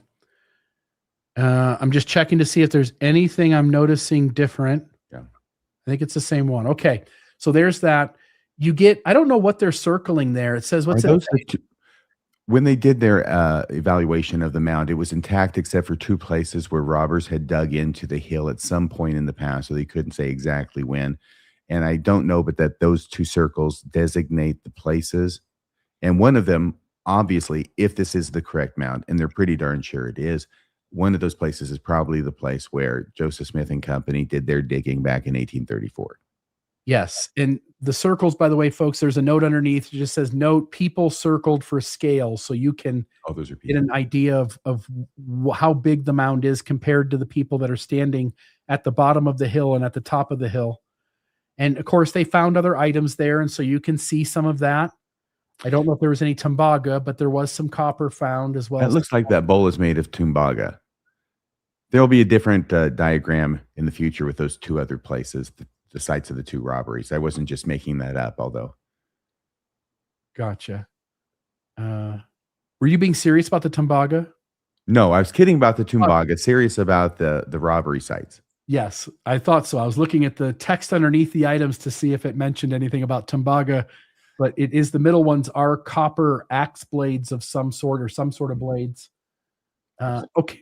So again, 3 of the firsthand accounts mention Atlantic or Eastern Sea to the Rocky Mountains. And so I put a map here just to show that the one arrow at the top is pointing to the dotted line sectioned off of the Rocky Mountains. That's the Rocky Mountains. The other arrow at the bottom is the X where Zelph was found. So Zelph was found in Naples Russell Mound number 8 in Pike County, Illinois. Mm-hmm.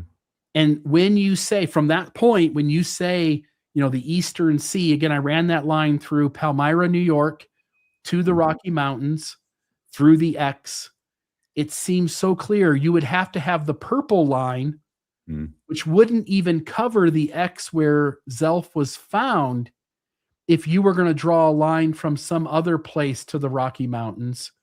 It seems really clear that this is Cumorah in New York. And again, I don't know how apologists exactly work around it. I know we'll talk later about apologetics, but I think it just falls flat on its face what they're attempting to do. And hence, I don't think any solid apologetics has a good answer for this. It's a great diagram you have there. I think I'm just appreciating it more and more. The problem the apologists have is even worse than you diagrammed, because they have the hill Cumorah not in Honduras, but in southern Mexico. So it would actually be much more approximating a vertical line. Yeah, which doesn't fit at all. It's nowhere near where Zelph is found, whereas the other line goes right through the X. You can have it go straight through the X from the Rocky Mountains to Palmyra, New York. And well, the thing is, Joseph Smith didn't understand the geography of the Book of Mormon. He just translated the damn thing. And eventually, once they discovered, all these huge, wonderful ruins down in Mesoamerica, which they found out was Stevens and Catherwood in their big book and their tour and everything throughout the United States, that was a huge deal. And those were the Nephites. And so Joseph Smith, as editor of Pride Times and Seasons, says, yes, those are the Nephite ruins, and the Book of Mormon is going to be proven true by circumstantial evidence. Except Joseph received some of this information via revelation. That's his claim to the people in Zion's camp. In his letter to Emma, he mentions wandering over the plains of the Nephites. Mm-hmm. He names this as being a white Lamanite. Yes.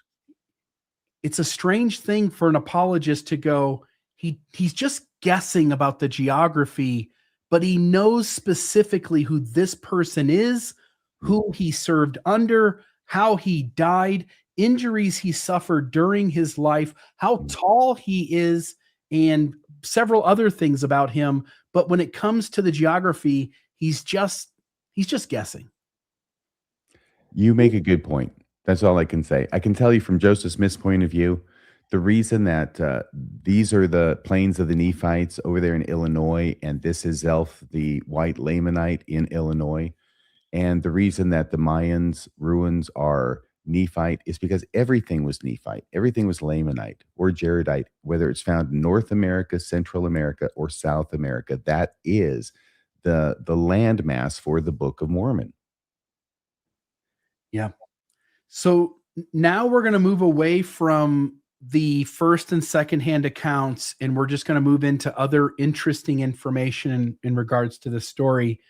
The first one here is interesting because it's Wilford Woodruff bearing testimony of his account. So Joseph Smith's account of the history of Zelph was recorded by Wilford Woodruff in the documentary History of the Church.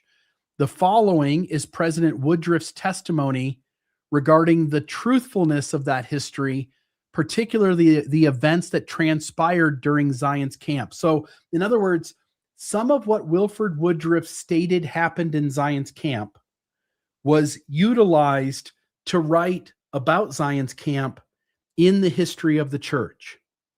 And Woodruff doesn't want you, Woodruff, knowing that it's not exactly Smith's words and that different accounts were compiled to form Joseph Smith's account of Zion's camp in the history of the church, Woodruff chooses to add an additional testimony so that you won't think that they're not trustable, that account. So he says, quote, I am now called to preside over the only temple there is on the earth, built for the salvation of the living and the dead. There are but few of us living who were in Zion's camp. I will here say that God has inspired me to keep a journal and to write the history of this church. And I warn future historians to give credence to my history, for my testimony is true, and the truth of its record will be manifest in the world to come. All the words of the Lord will be fulfilled upon the nations which are written in this book. Wilford Woodruff. And I'll just say, he says like, hey, believe my testimony, but he's saying, believe my testimony in how it specifically is talking about Zion's camp. So when he relates his story about Zion's camp, he doesn't give us any wiggle room to go, yeah, that's just Woodruff. He doesn't really, he's writing it down late. He doesn't really remember. None of that really holds up. Does that make sense, RFM? Yes, it makes me wonder what components of other accounts he disagreed with and wanted to make sure that he was not associated with. Or at the very least, as people picked apart parts of his account of Zion's camp, he wanted to testify to the world that you can't do that. This is all true. So you have to take him at face value. He sought an occasion for whatever reason, because that's what you're pointing to, is like, why would Woodruff do this? Wilford Woodruff takes the opportunity to tell the public that when it comes to Zion's camp, you better give credence to my history, for my testimony is true. Well, it says Zion's camp as opposed to the Zelph episode. And Zion's camp was very controversial, and Sylvester Smith led the opposition. And Sylvester Smith probably had his story to tell, and those of a like mind to Sylvester Smith. And maybe what Wilford Woodruff is doing is distinguishing himself and his faithful recounting from their less than faithful recounting. Yeah, and whatever the reason is, I think it's interesting that he took the occasion to say this. So there's that. Yes, there's definitely accounts out there. He's saying those are not true. I thought this was interesting. Do you want to read this? I thought was a cool little data point. Sure. The Onandagus, the name, is strikingly similar to Onondaga, which happens to be the name of the Iroquois nation. It's what we call the Iroquois. The other name is Howden. Where's Tom Murphy when I need him? Howden Osani.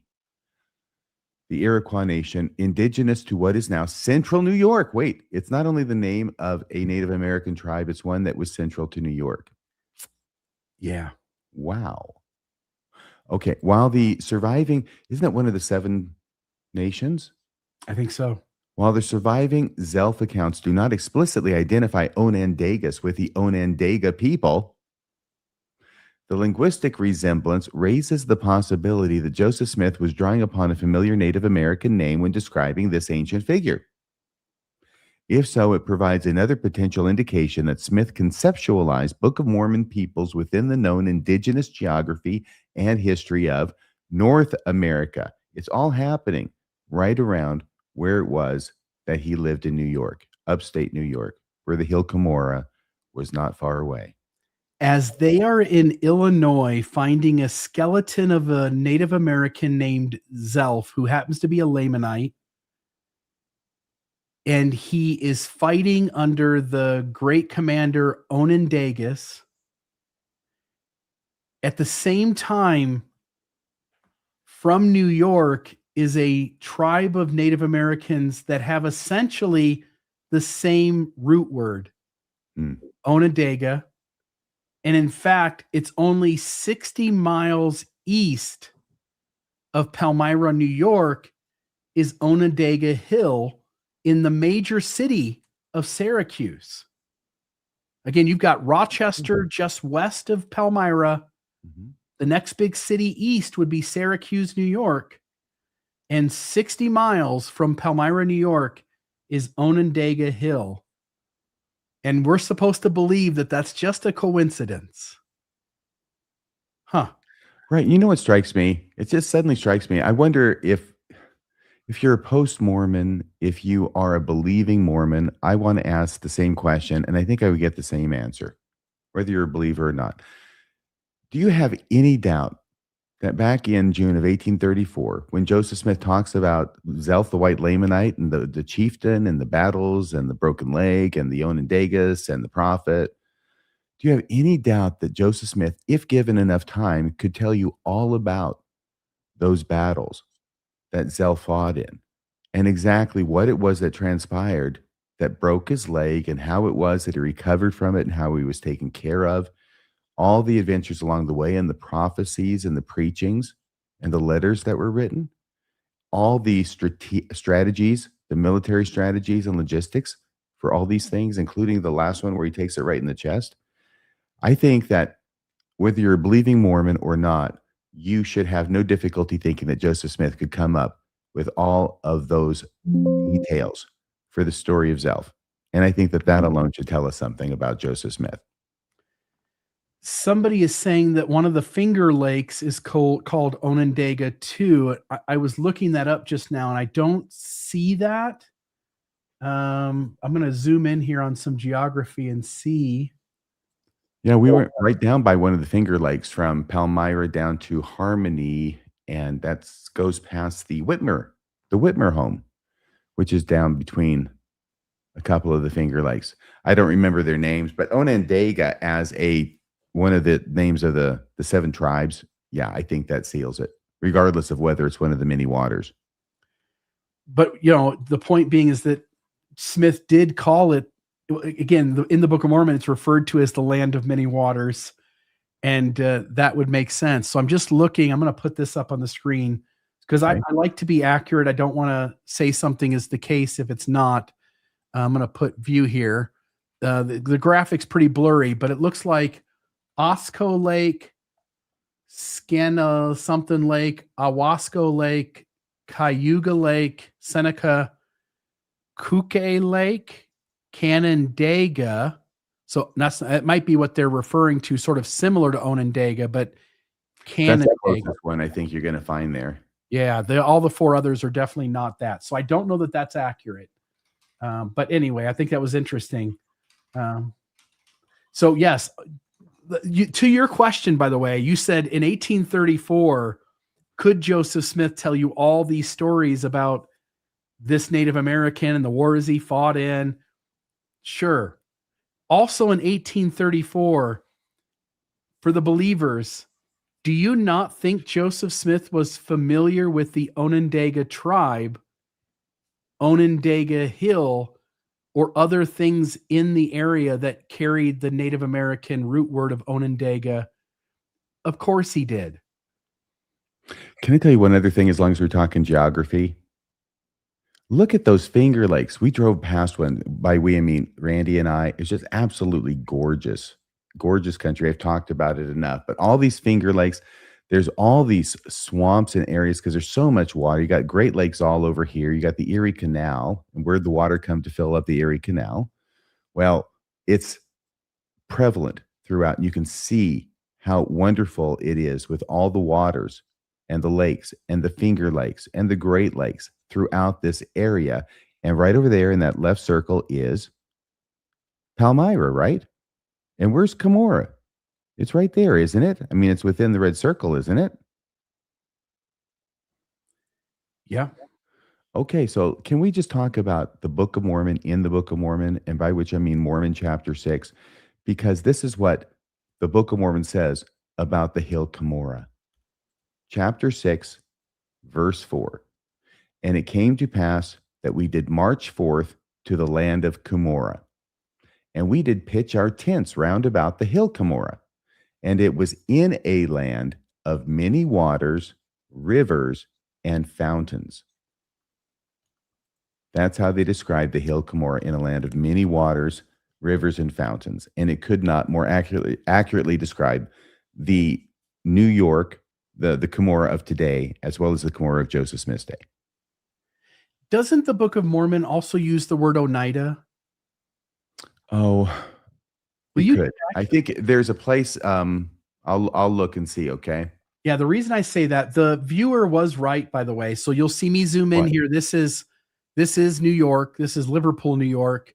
He said it's the northernmost of the Finger Lakes, and he's 100% right. If I keep zooming in here, they have an Onondaga Lake Park, and it's called Onondaga Lake.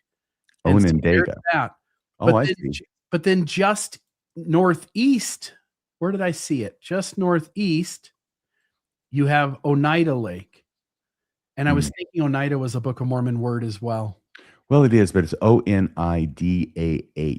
Okay. So it's not the tableware. It's a place and a mountain. There's in two separate places. There's a hill, Oneida, in Alma 32, verse 4, and a place called Oneida in Alma 47, verse 5. Apparently a different place, unrelated. So if you're a believing Mormon, what you have to believe is that in the same region Joseph Smith spends his childhood, his formative years, there is a lake called Oneida Lake, and there's a lake called, what did we say it was? Onondaga Lake.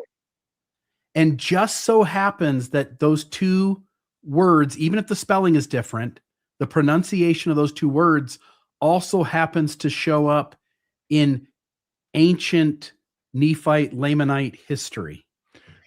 Which, of course, you would expect it to, because these are ancient names in the same area and among the same people that you're writing the Book of Mormon about. Yeah, except Onondaga is quite a ways from Illinois. Right, but it's really close to Cumorah. It is.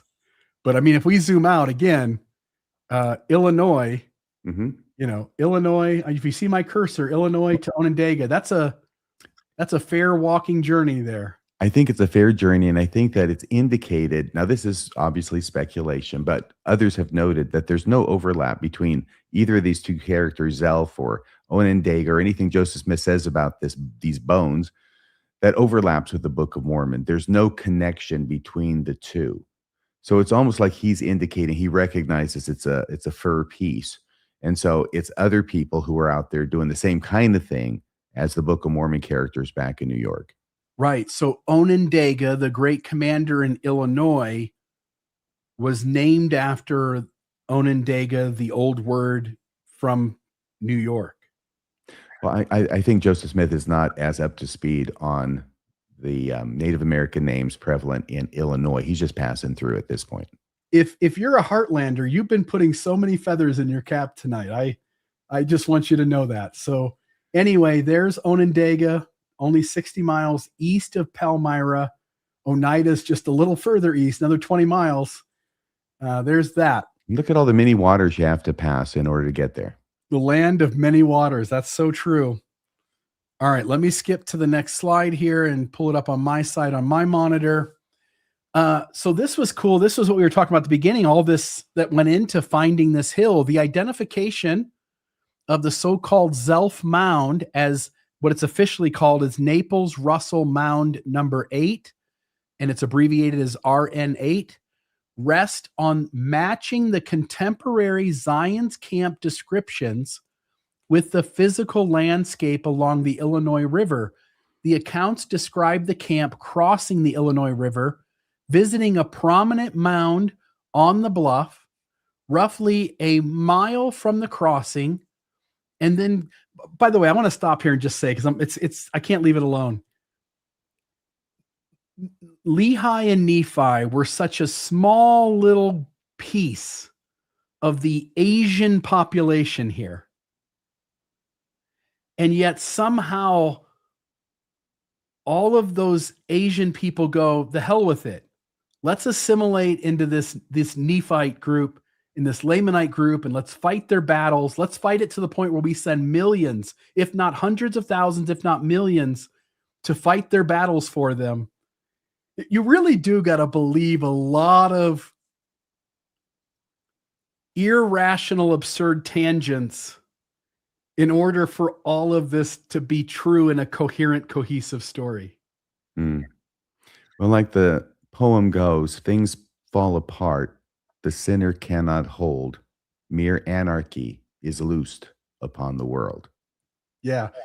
In our parlance, we call that apostasy. Yes, I agree with you.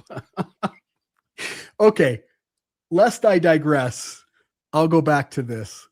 The accounts describe the camp crossing the Illinois River, visiting a prominent mound on the bluff, roughly a mile from the crossing, and then continuing west toward Missouri.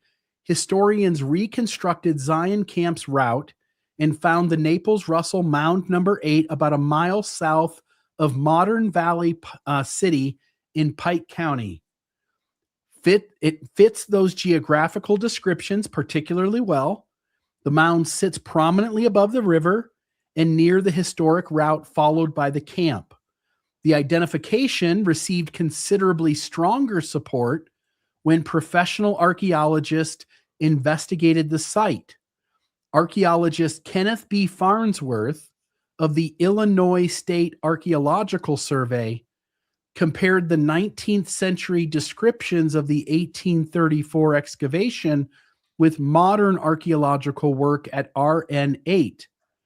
The mound proved to be a substantial Middle Woodland Havana Hopewell mortuary mound, part of a larger complex of Native American burial mounds in the lower Illinois Valley.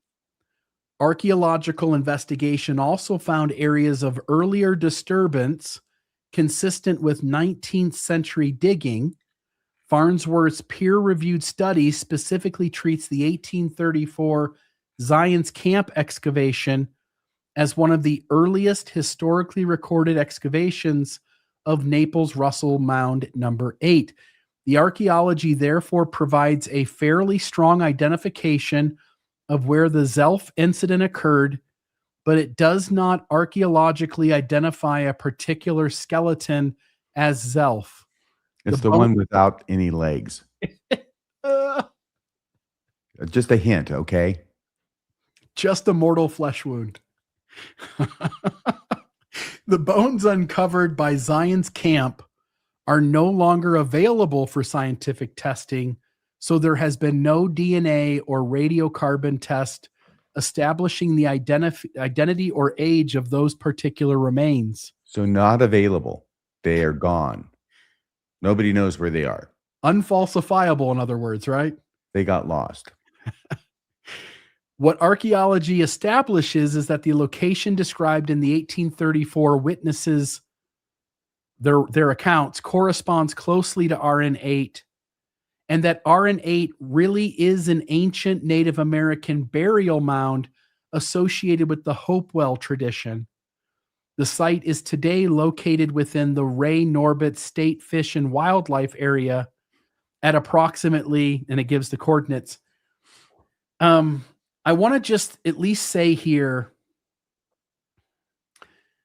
this would have been, because it's like other mounds, no one's saying these are battle areas where people were buried after mass battles. That instead, what archaeologists and archaeology is pointing to is that these are sort of standard of the area, Native American burial mounds, where people die, they take the remains to this mound and they bury them there. That's a very different, again, I know an apologist will come in and go, you're splitting hairs, Bill.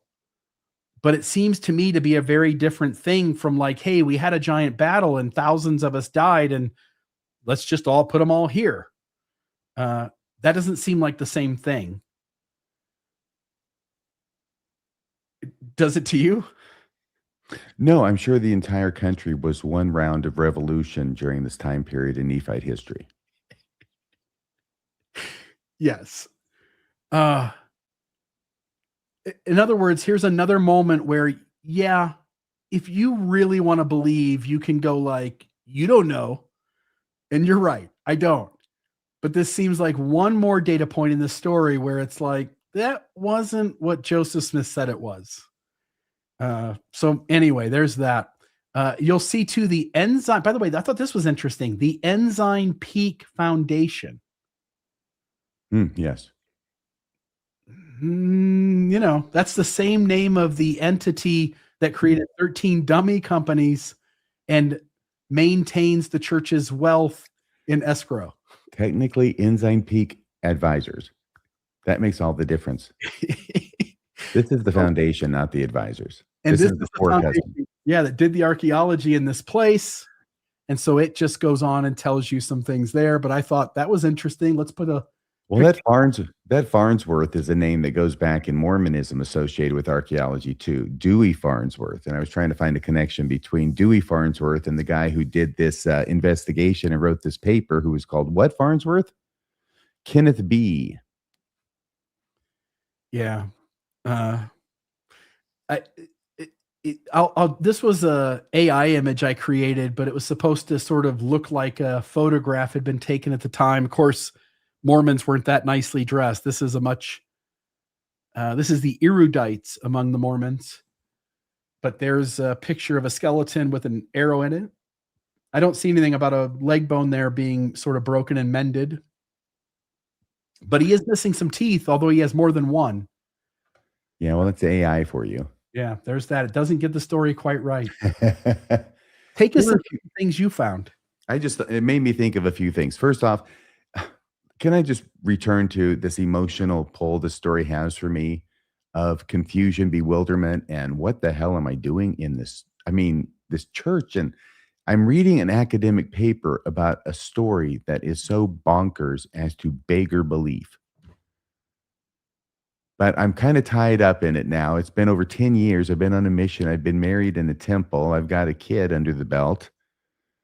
And obviously, a wife and a kid under the belt. And I am committed for the long haul. And I'm starting to wonder about the cause with which I have associated myself.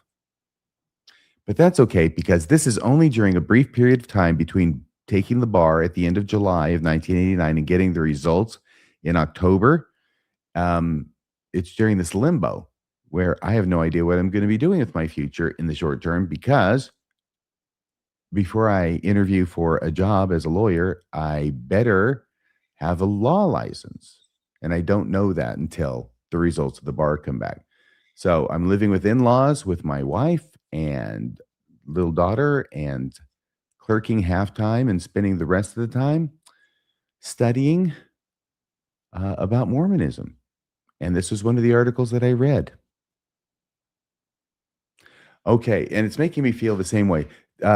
Is it making you feel the same way? Can you understand? I know you can. Can anybody out there understand why it is that this story about Zelph, I mean, more than Moroni, which is saying something, more than any other story, that this one is the one that I just went, really? Really? I have to believe this too? I do remember hearing this story, and just sort of like you said, I needed to kind of put it up on the shelf, because it seems like and we'll talk about this in 2 weeks. I was telling you this before the show started, and you and I have already begun talking about the episode I'm working on in 2 weeks. But every time somebody brings a rock, somebody brings some tin plates, somebody brings a skeleton, every time an object is brought to Joseph Smith, strangely enough, it turns into a moment for him to proclaim some incredible, unbelievable tale about someone from a certain time who did a certain thing, and often it's someone famous or something is found, or at some point it becomes unbelievable. It's like in a world of ordinary things, Joseph Smith finds only the extraordinary things. Every single time. It's like when you're having a seance as a kid and you're summoning spirits, you always get famous people. Yeah. You never get, the 99+% of the world's population that were not famous. I'm Joe Schmo the butcher. That nobody summons Joe Schmo the butcher. It's always Marie Curie or somebody like that. Yeah, Cleopatra, something. It's always someone. It's a big deal. Yeah, and the difference is one is real and one is fake. Because in the real world, yeah, you'll run into famous people every now and again, but that's what makes it so remarkable. If you run into people every day, it's no longer unusual. And in fact, it either means that you live in Hollywood or something like that, or you're just making shit up at this point. Yes, and we have followers of our work who do live in Hollywood, and they rub elbows with all the famous people. But Joseph Smith was in the backwoods of Vermont, Palmyra, New York, Kirtland, Ohio. Have you been to Kirtland? Kirtland, Ohio? Even today, it's not that big a place, I guess. But his famous people frequently had a special glow about them. I was going to say they have wings, but in Mormonism, angels don't even have wings. And in the instance of the Book of Abraham, again, apologists agree. They were standard funerary text in a tomb of standard Egyptian mummies. And Smith is so lucky. He ends up with the book of Joseph and the book of Abraham amongst that. It's a twofer. I mean, it would be amazing just to get the book of Abraham on one of these two nearly complete papyri, if not complete papyri rolls, right? There might have been 3. I think there's 2, and then there's fragments. It's my recollection of the description. But yeah, but he not only gets Abraham on one, but Joseph on the other. The 2 guys, other than Moses, and he's already done his book a few years before, but other than Moses, the only 2 guys in the Bible, or at least the Old Testament specifically, that have any strong connections with Egypt. And he even has the balls to go, there's a third part of papyri, nothing to do with Christianity, Judaism, the Restoration, but it's this Princess Catamine, and I know a few things about her as well. What gall he had. Dan Vogel, correct me if I'm wrong, but Princess Catamine was not part of the Abraham story, but it was like a part of the story that Joseph was conceiving regarding the pedigree for the family that possessed the scroll or something, and how it got handed down from person to person over a time period until it came to rest with this guy right here, that mummy named Horus. Okay, so list of Joseph Smith's Z names, because it's Zelph, right? Zelph. So there's so many Z names. Nephites liked the letter Z. There's Zarahemla, Z Ezram, Zelph, Zimnariah, Xenophi, Zenith, Zenoch, Zenos, Zarahemna, Zoram, Zion. I don't think Joseph Smith came up with that, so we don't have to give that to him. Zomos. Now, come on. Dan, have you heard of this one? Bill, have you heard of this one? Zomos, a substitute code name used in the Doctrine and Covenants to protect Joseph Smith's peers. Back when I joined the church in 78, we still used the Doctrine and Covenants that had those code names in parentheses. It may not have had all of them. Zomos. I don't remember that one. And Zoram / the Zoramites, Laban's servant. Oh, yeah, we know who Zoram is. We know who all these people are. These are all Book of Mormon names. And they all start with the letter Z. It's a lot of Z's. Yes. So when Joseph Smith has to come up with a prophet whose bones have just been dug out of a hillside unceremoniously, he goes back to his alphabet and starts with Z and says Zelph. Z names in the Abraham translation documents. There's a lot of those there too. Remember that, Bill? It's not just in the Book of Mormon. So it's not just the ancient Nephites. It was also the ancient Egyptians who had a thing for Z.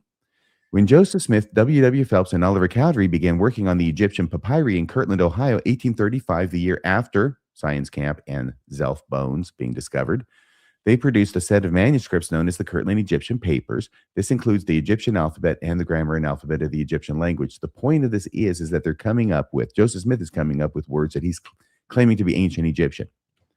Within these dictionary-style translation templates, Joseph Smith formulated a distinct phonological pattern heavy with Z roots, prefixes, and compound words such as proper names and entities.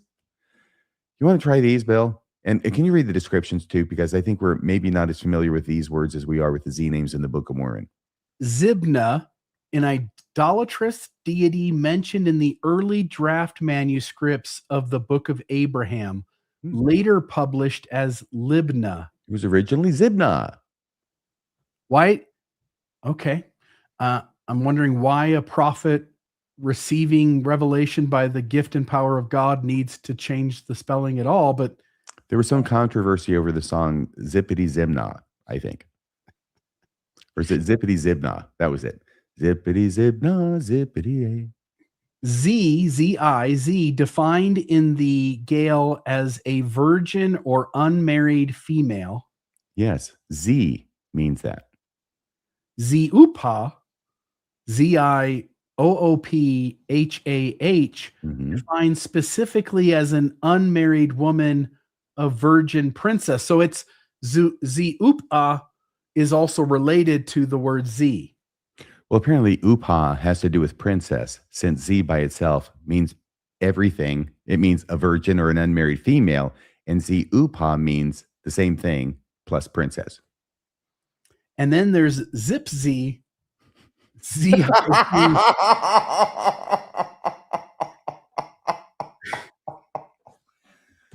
You were saying ZIPZI, described sequentially through degrees as a woman married or unmarried or daughter, which when combined into the string Lota tus Zipzai translates to the land of Egypt or Egypt first seen underwater.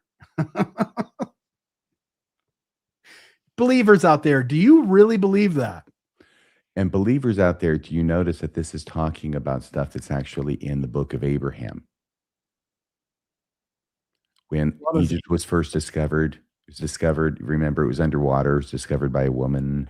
Remember the verse in the Book of Abraham? This is actually what Joseph Smith is saying is the underlying Egyptian that he has translated into the Book of Abraham, at least in this part. Not all of it is, but this part is. Can I remind people, I'm going to just in light of what you're talking about, see if I can put this up here. Again, Jacob Hansen acknowledged this, but if I take this, put that up, view there, Joseph Smith claimed to know the pure Adamic language. What are angels called in the pure language? Amen, Engelsmen, which seems like amen, what we say at the end of a prayer, angels in English minus the E, and men, because angels, men. Do you really believe that somehow the Adamic language looks a lot like effed up English but has no relationship to English? Because again, that would be absolutely absurd, knowing how languages develop. What are the meaning of these words? All men's ministering servants, sanctified who are sent forth from heaven to minister for or to sons, amen. The greatest part of amen, sons, amen, son, amen. At what point? Go ahead, RFM. Good night. At what point do you go, Joseph Smith is just making things up as he goes along? You know, I'm getting a headache because I'm thinking about all the hours and years I spent trying to make a silk purse out of all these sow's ears of Joseph Smith's, whether it's, the Jaredite barges or whatever, and trying to see something deep and profound in what is really a tale told, I don't want to say by an idiot, but it's told by a young person on the frontier who has perhaps more enthusiasm and storytelling ability than he does knowledge of the facts or a grasp of how the world works. Right. But who also assumes no one else does either, so I can get away with it. Again, I assume Chuck V is being funny. See, what Bill doesn't know is Joseph had nothing to do with the Kirtland language projects, which is an apologetic angle, Yes. but which credible historians in the Joseph Smith Papers Project, Robin Jensen and Brian Haglid, both would disagree. Yeah, I think Chuck's being funny. You know why I say that? Because Chuck's always funny. It's a funny guy, Chuck. He's very smart too. Very smart. Oh, I'm still going on about the Z's. Zip Z almost did me in there. Oh no, there's more. Oh my Lord. He really likes the Z's. Philosophical and temporal terms, the Kirtland Egyptian paper uses Zub and Zul as foundational roots to construct conceptual definitions for time, space, and creation. So Zub is the raw foundational prefix, meaning the first creation of anything, the first institution or first principle. Zul, there is no Dana, there is only Zul, a standalone structural term meaning from any fixed period of time back to the beginning. So Zub Zul, now you put them together, and what do you got? Defined in the text as the span from the first to any stated period after. Zub a tracking verb phrase translated as to be in. I don't know that extra e is supposed to be in be. Zub Zul a concept translated directly as in the beginning of the earth or creation. So that is what apparently the Egyptians say for in the beginning of the earth or creation, like in the beginning, God created the heaven and the earth. Instead of whatever it is it says in Hebrews, it would be Zub Zul or in the days of the first patriarchs in the reign of Adam, which don't seem to be similar at all, but I guess inspiration has to work in there somewhere. I hope that's all the Z terms. Let me see. Okay, yeah. And I had done a map as well showing the location of this mound. And you had already done one as well, and probably a lot more clearly. So Mormons who hold to a Mesoamerican setting for the Book of Mormon generally view Joseph Smith's statements about Zelph as personal speculation, folkloric assumptions of his time, or a retrospective editorial adjustment rather than a binding geographical revelation. I'll bet I know a group of people that see it exactly the opposite. Because the Book of Mormon text does not mention Zelph, Mesoamerican apologists use several explanations to reconcile the story. Because you see, they can't be wrong. It's just this crazy thing where Joseph Smith says what he says, and it's clear what he thinks, that it's hemispheric and that Cumorah is there in his backyard, and that's where he got the plates, and that's where the last battle was. But then it ends up being unworkable because it is a clean hill. There are no artifacts. There are no bones. The Book of Mormon says millions of people died there. This is a problem. And it also is a problem because there's no writing at the time period of the Book of Mormon. There has to be writing during the time period of the Book of Mormon because the Book of Mormon says it was written. So they'll take it down to Mesoamerica, the only place with any kind of writing during the relevant time period, and they'll work around with some other things. And they'll also get it, thank God, away from the Hill Cumorah in New York, because that is a disaster waiting to happen. And then you come up with what you have here with Zelph. So because the Book of Mormon text does not mention, hey, Theodos Whoopi, hello, how you doing? It's been a long time. I was just thinking the other day, where the heck is Theodos? Good to see you. Zippity Zoodah, zippity zah. Oh my. Y'all are very entertaining today. Thank you so much. I'm glad you're watching. Hope you're doing great. Because the Book of Mormon text does not mention Zelph, Mesoamerican apologists use several explanations to reconcile the story. Do you want to say anything about this particular thing? Because the problem is that Joseph Smith is the freaking prophet. He says what he does. The Mesoamericans know he can't be right because the science disagrees with him. Therefore, we will, by hook or crook, change what the prophet of the restoration said to make it so it doesn't contradict with our workaround for the fact it couldn't have been at the Hill Cumorah in New York. This is just another example of making Mormonism indiscernible from a fraud, that when the evidence doesn't pan out, it doesn't work in favor of the church. If anything about this story could be shown to indicate that the Book of Mormon took place in Mesoamerica, they would love this story. They would shout it from the rooftops. But because it points to Cumorah being in New York, they can't have it. So what they want to have happen is have Joseph Smith not acting as a prophet here. Mm-hmm. But then I only have one simple question. Where does the name Zelph come from? See, that's a great question. That's a great question. I would have asked the question, okay, so where do you draw the line then?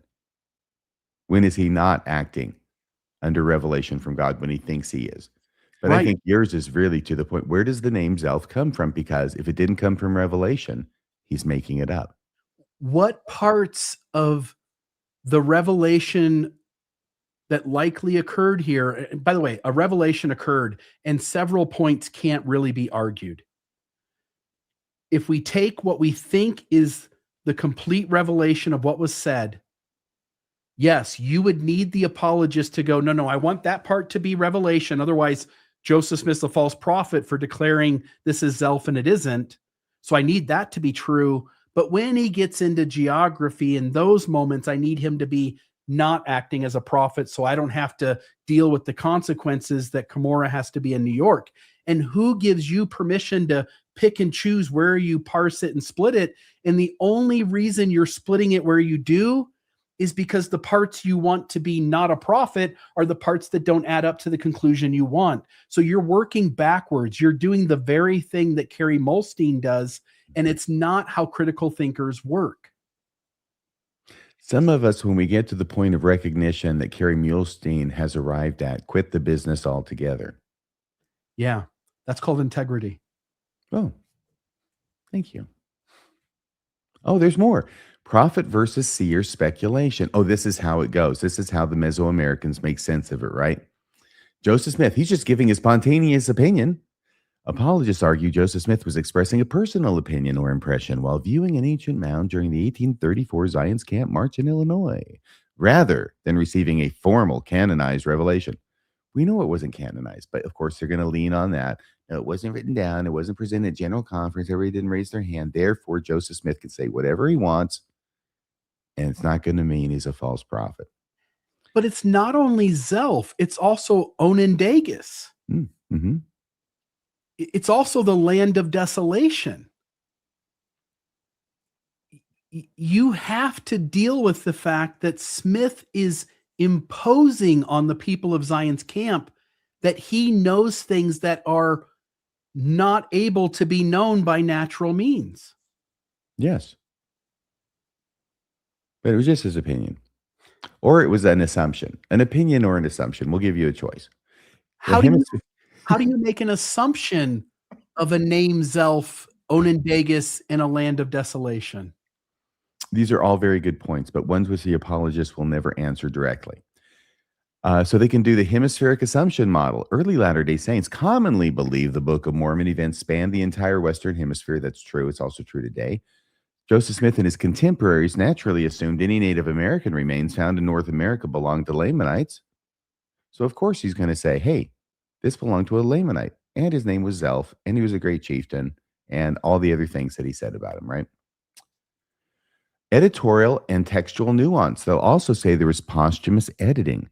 The detailed 1846 narrative linking Zelph explicitly to the final 4th century Nephite-Lamanite wars, that part of it, was compiled and written in the first person after Joseph Smith's death by church historians. Apologists go gonzo over that. You already covered it at the outset, Bill.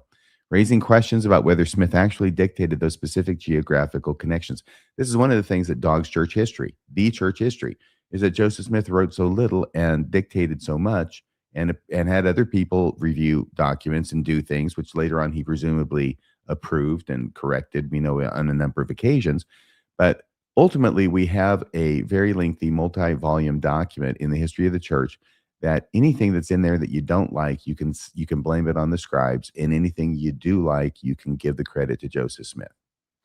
Treat it like a court case. If you had all of those firsthand witnesses get up on the stand and say, we found some bones, the accounts would differ here a little or there a little, but the jury would clearly see something happened and it contained these elements, And even if these people differ slightly, it's amazing that they actually overlap as much as they do. This would be the perfect group of witnesses you would want at a criminal trial testifying that the event generally happened as it was said to have happened.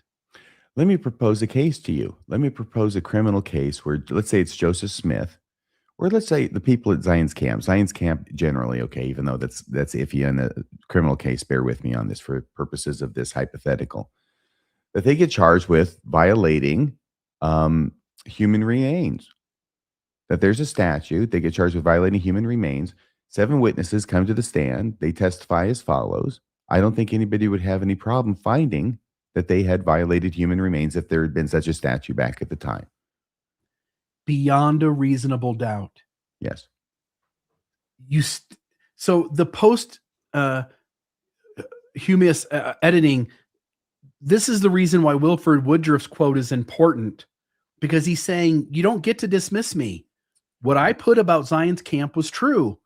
You don't get to walk away from it and make some other thing. Like it's a true account of what happened there. Joseph Smith clearly declared the skeletal remains to belong to a person, Zelph, to work under the command of Onan or Onandagus.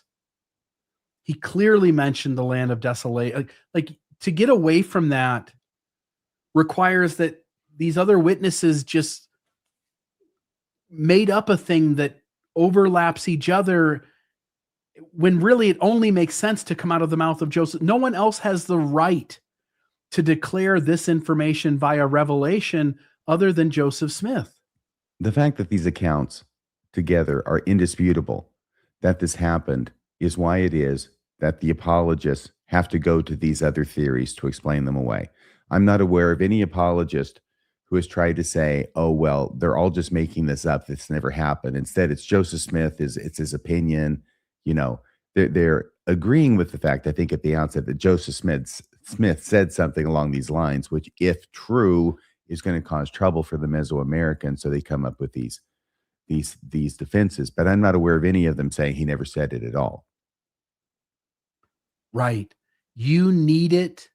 The believer, in order for the church to be true, the apologist, in order for the church to be true, needs Joseph Smith pulling this out of a hat.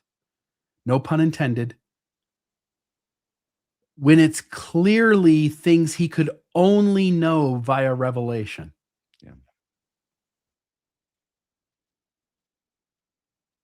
All right, let's see if there's anything else. Once again, the Mesoamerican Book of Mormon apologists have to argue Joseph Smith was either wrong, misquoted, or didn't know what he was saying. See, that's the thing about being apologist in the church. Although it happens gradually and most are not aware of it, you end up coming to the point where you think you're smarter than Joseph Smith. And by that, I mean not intelligence-wise or IQ-wise, but that you know stuff. You're smarter in the sense that you know when he's saying things that he's wrong about and saying things that he's right about, when he's saying things that are just his opinion, and whether he's saying things that are revelation. And once you have given yourself that power, then you have all the power that Joseph Smith had to begin with. Yeah, but if they would only notice, they only took that path because every other path that allowed Smith to be right didn't add up. And so they had to take some unconventional path that allowed both Smith to be wrong in some way and the church still to be true. Right. And we've talked about before how apologists will answer an issue in one place and never let it contact any of the other issues, because what they're saying is Joseph Smith didn't know his ass from a hole in the ground when it came to revelation from God. That's their response, the Mesoamerican apologist response to the Zelph incident. Now, what that can never touch is anything else, because it would create a contagion within the doctrinal framework of Mormonism. If that is true, then that applies to anything Joseph Smith said was a revelation from God, and where will be the end of mischief? Yeah, if only the believer would notice how many times they have to do this, though, right? Like, I have to do it with the book of Abraham.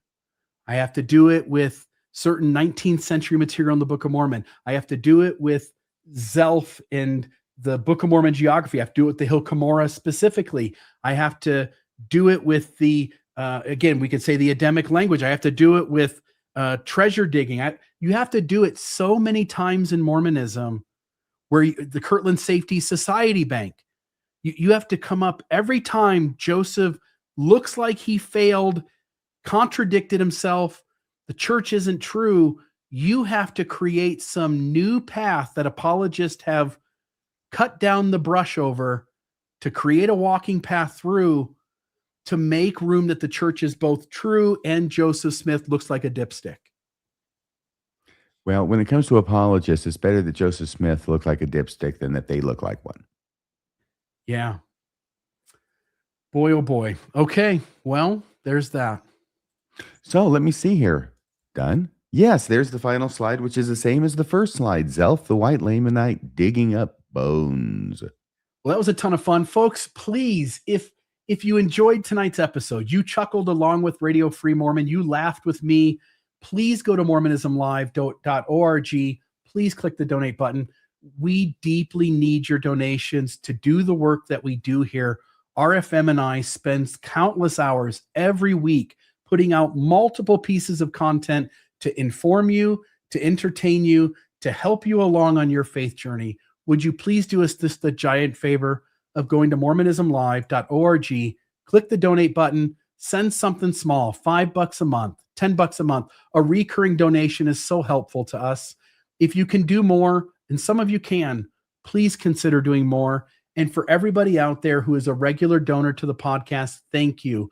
It's folks like you that make our work over this long period of time, years and years and years of producing content, doing podcasts, doing YouTube videos, that's allowed us to do that. Thank you from the bottom of our hearts. Mr. Radio Free Mormon, thank you for being here tonight, obviously, and us putting together this episode and talking about Zelph, the white Lamanite. Anything you want to say about work you've got coming out later this week? Not a thing. It'll be the regular schedule. We'll see if we have a guest host Friday. I'm waiting to hear back from somebody about that on Mormonism After Dark. Colby and I will be meeting early Saturday morning to record something for RFM on Saturday evening to premiere and me to be there in the live chat. So that's the description of those things that I wasn't going to mention, but there you have it. I mentioned them anyway. Awesome. Folks, please hit like, please hit subscribe, tune in to Mormonism After Dark on Friday night, tune in to Radio Free Mormon on Saturday evening, and please check out the Mormon newscast on Monday night. Otherwise, we'll see you back here next Wednesday for another episode of Mormonism Live. Have a great night, everybody. Good night.